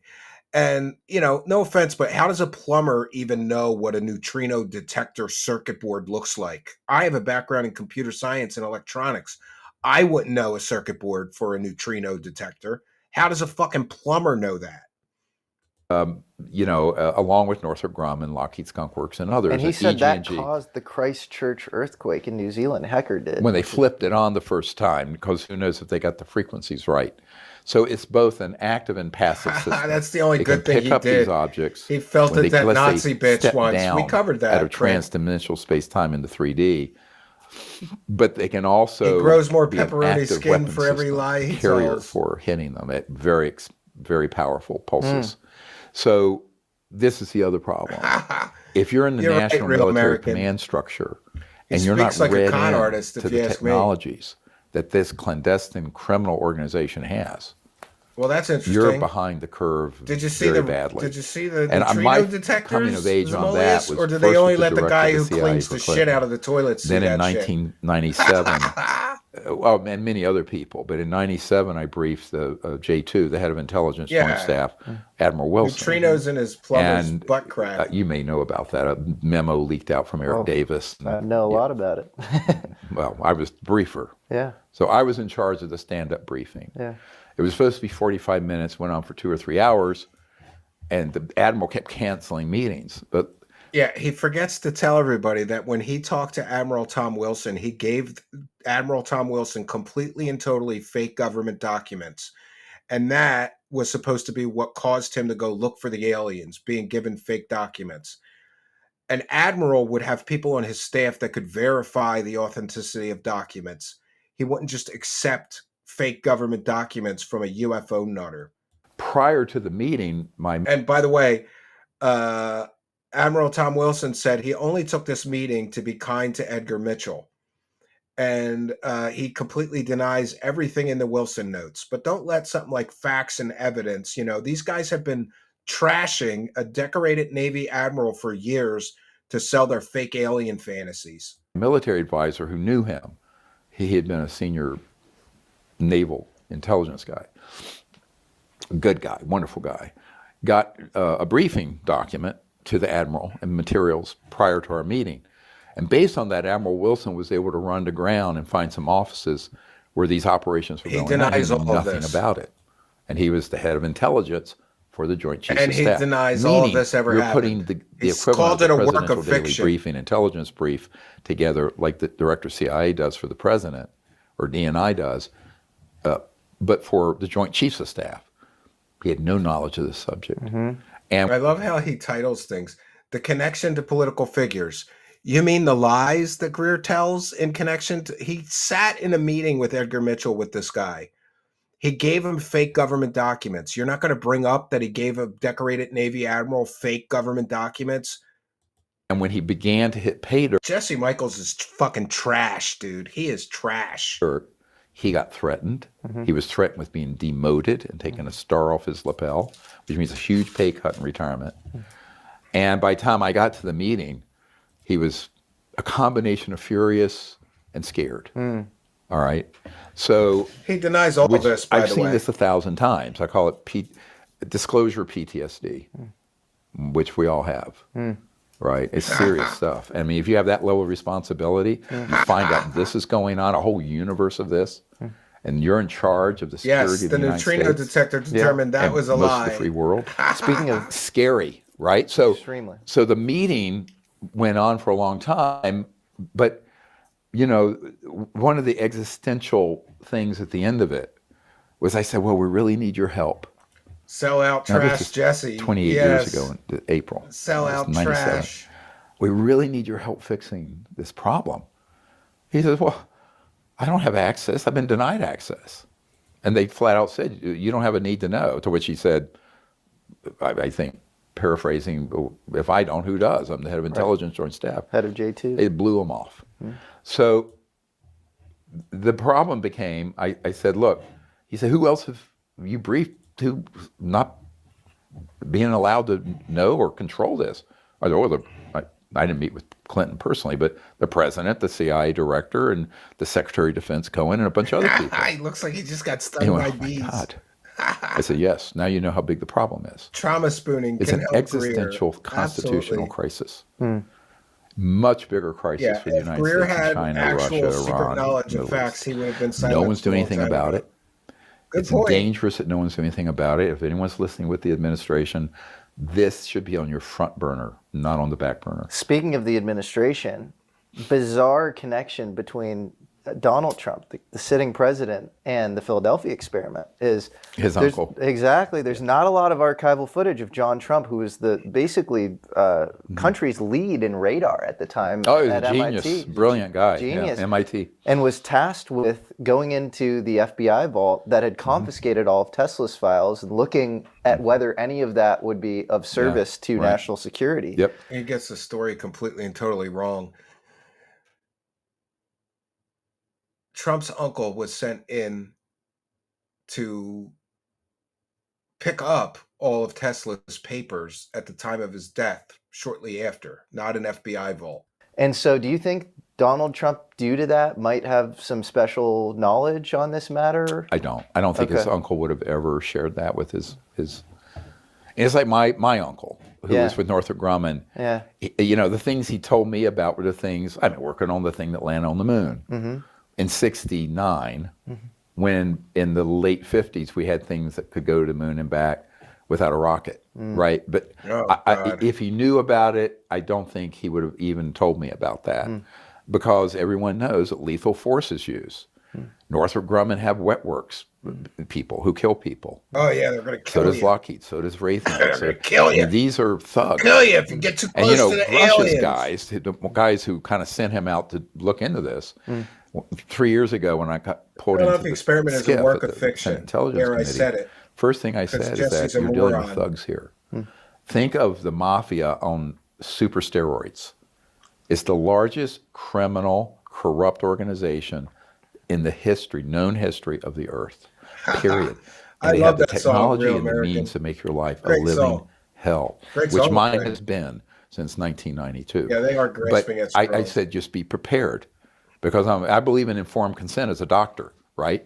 So I said, you have no idea what you're walking into here. And boy, within a day or two of that meeting, the main investigator for Senate Intelligence had 2 Blackhawks over his house, unmarked, and he had access to all flight plans, no flight plans, over his house, shaking the house with his 4 children in it. Yeah, well, wouldn't there be some witnesses to this event that we could interview? Again, another trust me, bro, scary story. Spooky. Ooh, the spooky government intimidating witnesses who are getting too close to the truth about aliens. Never heard this Black Men in Black story before. With this guy looking out with the death stare, like you're a dead man staring at him. So it's a very dangerous business. Not if you're talking nonsense. This is bullshit because, listen, if the government wants to kill you or shut you up, they kill you or shut you up. If you're spreading false information, half information. Yeah, that's why the government lets him get away with it, because he's spreading false information, fake stories. They don't care about that. They don't care about some UFO nutter scamming morons on the internet like Greer does for decades. Disinformation. No one's going to care. But if you're actually getting to the truth, like that man was for Senate Intelligence, because he was assigned to the co-chair and chair of Senate Intelligence to get to the bottom of this, Rubio, who's now Secretary of State. Yeah. I tell people, they're going to throw what they can at you to Angels intimidate protect you, some people from right? the wet works teams. So, not you the know, this grifters. is, I mean, for a lot of people, it's a freaking hobby. But when you get cut through all He that, accuses it's deadly people of a serious lot stuff. of crimes to But, sell his alien most fantasies. people, Yes. they're not going to make it that far, because what's going to happen, they're going to Taking start care on of this them before path. they arrive. And very quickly, they're going to be intercepted by really professionally well-trained counterintelligence people, and they're going to go off the mark. I believe to this day. That's Elizondo's job. That's Chris Mellon's job. That's, frankly, Hal Puthoff's job on energy. That's their job, is to divert people into that He's shitting all dead over end his cul-de-sac. competition. I believe He doesn't like any of the other I love grifters. Hal, so I hope that's not the case. But Oh, I know for a fact that, I mean, he has to do what he's doing. Okay. One of his closest friends is on my team. I know exactly what they said and what they did to get him to do what he's been doing. The only, so this is interesting. I came up with I'm sorry. I mean, No, it's okay. I'm at the point that I don't think people, here's what I think. Yeah. I said this taking to your out his producer, grifting competition. a friend, before we came in here. Yeah, Darius, yeah. The folks who know about this, they need to come clean truthfully soon, because there is You're right, Patty. moving Greer is a through the great system distraction for the truth. the I ability agree with for that. a law 100%. enforcement entity I can't name that I'm providing intel to go to these folks, another anonymous get their source. information. Another anonymous source, friends. How many anonymous sources are we up to? Like 50? Between dead guys and anonymous sources, we're an hour and a half in. We're up to it's got to be 25. Interrogate them, and God forbid they lie, they're going to prison the rest of their life. This is getting very serious right now. So people need to either be quiet and not lie, or speak the truth. Yeah. And this is, I am making an explicit advisory here. Well, I love that message. And I made this deep dive on Thomas Townsend Brown. I think he's this amazing figure who deserves to be vindicated. And right before I did it, I mean, he got the T. Townsend Brown story completely and totally wrong. He just injected every ridiculous fantasy and conspiracy on the internet to this scientist. Eric Davis got in touch with me and was like, Townsend Brown is a phony. And I had known enough at that point. He's counterintelligence. So I don't know. We know that. Smacking down another of his competition grifters. But you know that? Oh, I've known that since the early 2000s, 90. I mean, yes. Oh man, such a bummer, because all these guys are, there's so much brain power, and so it's Yes, but think about it. You're going to put really good people out there to carry the water. I love how he's misdirect, using what this have to you. smack down all of his competition. I can put my. He does not like competing for those disclosure dollars. He has to be the top disclosure dollar. In anyone's shoes. I'm going to put myself in the shoes of sort of the ruling Politburo of this covert group. You're going to send people out who are very well trained. Some of them go through something called the farm, where they're professionally trained to lie, pass lie detectors, They're very well trained at social engineering. I'm your best friend, trust me, wink, wink, and then gaslight you to misdirect you. So none of that surprises me. It's what you would expect if you took seriously what Wilbur Smith said in the 1950 document. It's in the briefing document. That was top secret from the Canadian government that I think accidentally got declassified. And he said, about us reverse engineering the ET craft.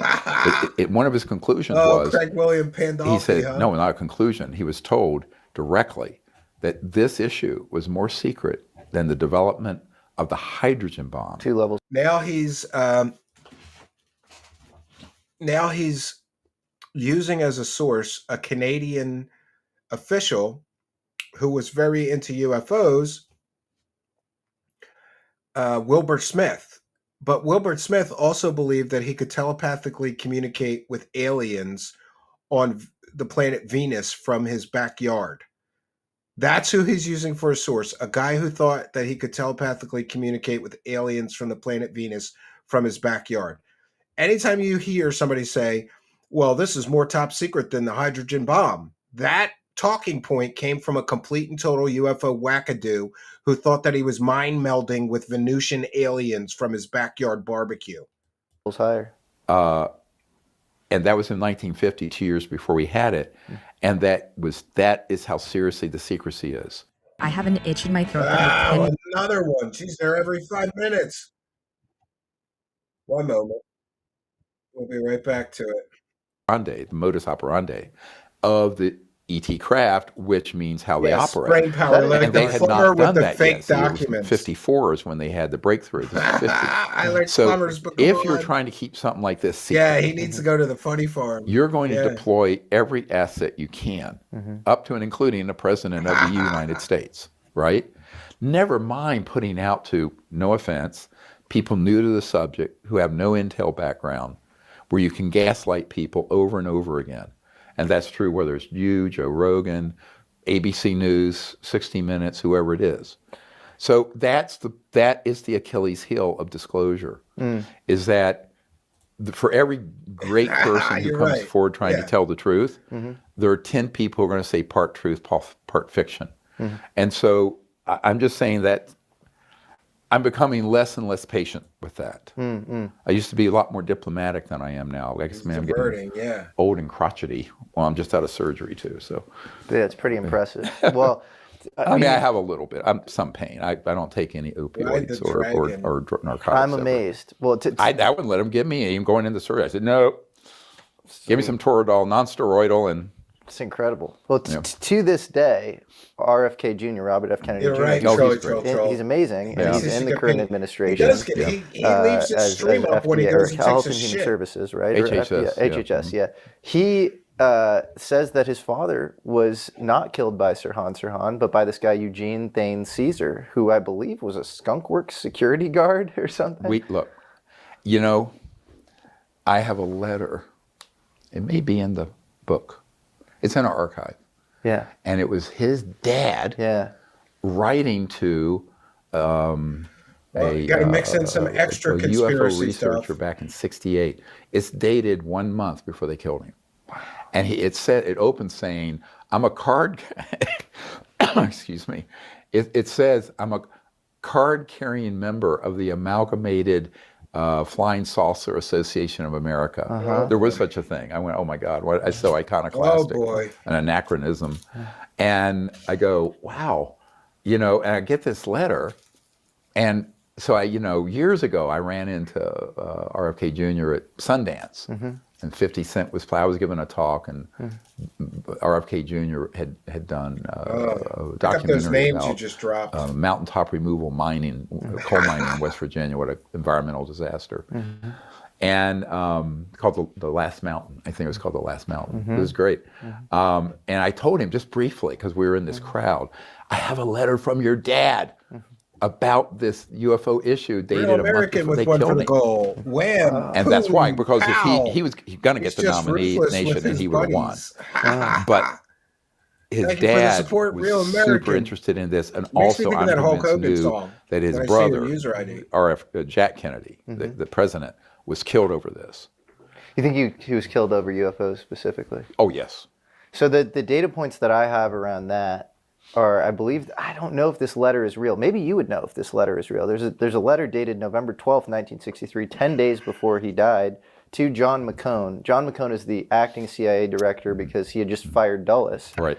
And McCone also was the former head of the Atomic Energy. All right, I think we're gonna call it here. Like, I just I can't listen to any more of this nonsense. It's so bad. And I previewed about an hour in. I didn't preview the whole thing. You guys were like, "Oh no, this interview's great. He lies like hell. You'll love it." No, didn't love it. I did not love it. No. All right, so we'll take some comments and questions from the live chat. If you want me to finish this, we'll do a part 2. But honestly, I think, how much more bullshit can one set of ears take? When I have had surgery, I say, I don't care what you use, but I don't want to feel a thing. Yeah, I don't know. I remember when I had my brain aneurysm, they put me on a morphine drip, and you had a button. That was weird. I thought, wow, they're really trusting. Like, I could just sit here and boop, boop, boop, boop, boop, boop, boop. I feel great, right? Yeah. What can we say? Here's what I'll say. Jesse Michels is a terrible interviewer. He's in on the scam, and he has to play along with these grifting scumbags that he knows are lying.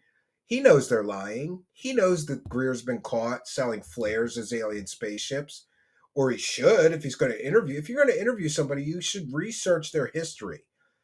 So it's all one big game, and these guys all play along like, oh, I didn't know he was a grifter. That's why we titled tonight's broadcast, Jesse Michels Forgets That Stephen Greer is a Grifter.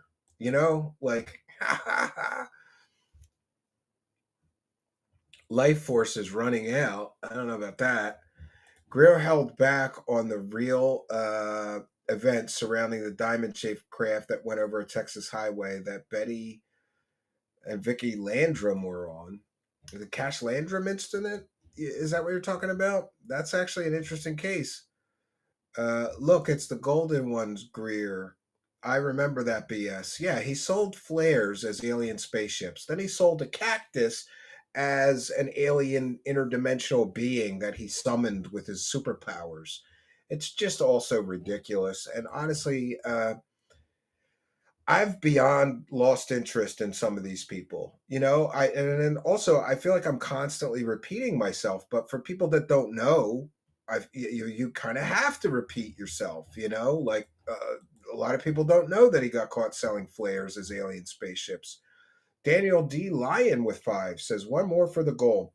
Have you checked out Dr. Courtney Brown from Farsight? Would love to see you take that guy apart. Another grifting quack.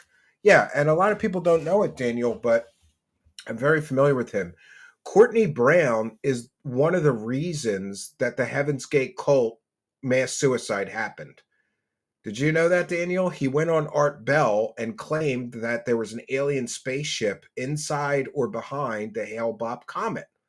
And then an entire cult of sci-fi UFO wackadoos in the form of Heaven's Gate killed themselves because they believed that they would ascend onto the alien spaceship that was inside or behind the Hale-Bopp comet. That all came from Courtney Brown. And for anybody who, wants to give him a pass, I say, fuck you. He directly contributed to that mass suicide. Maybe if he didn't go on Art Bell and say that bullshit, those people wouldn't have killed themselves. Who knows, right? But thank you, Daniel D. Lyon, with 1 for the goal. And we didn't hit the goal tonight, which I'm fine with. Got about halfway there. I really don't. overtime is not a thing for me tonight. I want to thank you all for your kindness, generosity, and support. I got a new workstation, streaming PC, editing PC, which is awesome because, every year when I have to move to the other space, I have to take the best computer that I have in my office and put it down there. And then I struggle to edit because I don't want to edit in that other spot. It's not as comfortable. I hate this switching back and forth. But thanks to the kindness, generosity, and support of our viewers, I got a crazy workstation with two Xeon processors, 24 cores total in this machine, and a 1080. So it's ridiculously good for streaming and editing. And I wouldn't have had the extra money without your kindness, generosity, and support. Make my life a little easier. I appreciate that very much. And whoa, Patrick Flynn, Seekers member.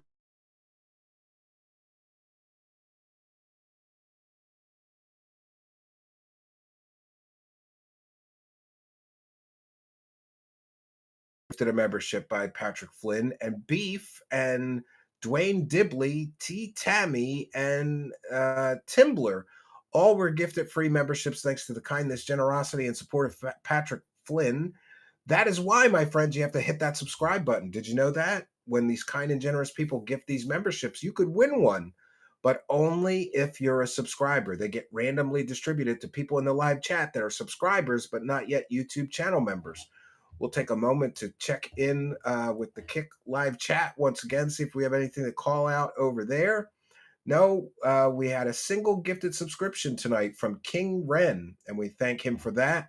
We want to thank all of you for your kindness, generosity, and support. I'll check in quickly with the PayPal pledges. Did you know that? Especially if you're sending a large amount, we really appreciate you do that through PayPal.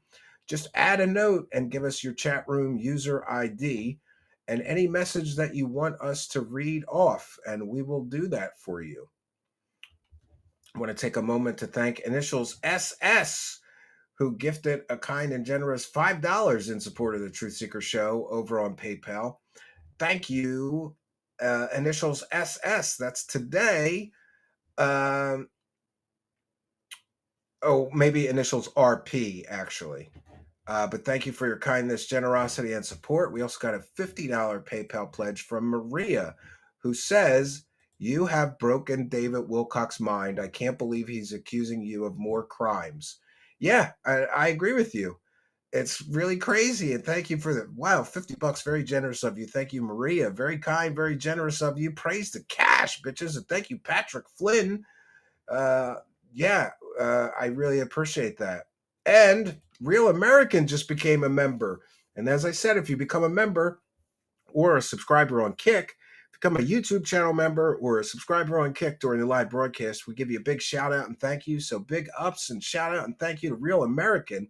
And thanks for all the support tonight. It is much, much appreciated. Thank you for your kindness, generosity, and support, all of you. I will be back tomorrow night at 7 p.m. Eastern Standard Time. I think we're doing another pig roast tomorrow. Either that or I'll be forced to sit through another hour and a half of this shit, right? Koful888 says, "What a piece of trash. He just keeps going on with the false accusations." Yeah, and if you want an update on that, friends, just look at the live stream from yesterday. I can't believe that some guy from Ancient Aliens is accusing me of stealing money out of his bank account and whatever. But yesterday's broadcast is titled, "David Wilcox Panics, Makes More False Allegations as His Grift Comes Crashing Down." That's what's going on. David Wilcox's whole entire scam is coming crashing down. He's blaming me for his scam coming crashing down, which, hey, if your scam can come crashing down because somebody starts fact checking the shit that you're saying on your live streams, then you deserve for your grift to come crashing down, right? It is what it is. Yeah, he is trooning out. You're right, Patrick Flynn. He's trooning out. So, listen, my friends, we have done our due diligence for tonight. We want to thank you, kind and generous benefactors, you Patreon supporters, you YouTube channel members, super sticker people, super thanks people. Did you know that? You could throw a couple bucks in our hat. Even if you're watching a replay, I thank each of those person with a reply manually myself. So thanks for the super thanks, super stickers, super chats. Thanks for the gifted memberships. Thanks for the subscribers on Kick and the gifted people gifting subs on Kick. Very, very kind of all of you. So we've done our due diligence. What can I say? Stephen Greer is a con artist scammer, and Jesse Michels is okay with that as long as he gets some money out of it too. He's okay with pushing total horse shit as long as he gets, a good payday out of it. So congratulations, Jesse Michel. You're part of the problem, and you yourself have now become a scammer. You are a scammer. To sit there like a dummy and not bring up any of Greer's lies, proven lies, his hoaxes, his scams, the fact that his filmmakers are Third Phase of Moon, the biggest UFO scammers on planet Earth. It's disappointing. It's like watching somebody fall to the dark side in real time. I think there was a time when Jesse Michels actually was trying to get to the truth about stuff, but after a while he just said, fuck it, I'll just grift with everybody else. And let's be clear, you don't get those interviews if you ask the hard questions like I'm demanding people ask. You only get those interviews if you play along and agree not to fact check the scammers. It goes so deep that once I confronted Third Phase of Moon for why they didn't fact check him when they made a documentary with him. And they actually said, well, he wouldn't have made the documentary with us if we would have looked into fact checking the stuff that he was saying. So basically, Third Phase of Moon admitted that they purposefully made a documentary with a liar that they didn't want to fact check because they'd lose money if they did the fact checking. It's ridiculous. This whole thing is one big scam run by a group of the same scammers over and over again. It's kind of ridiculous, but this is where we're at. This is where we find ourselves. So that's all I got for you, friends. I'll be back tomorrow night, 7 p.m. Eastern Standard Time. Hope you'll be here with me. No place I would rather be. So good night and God bless all of you.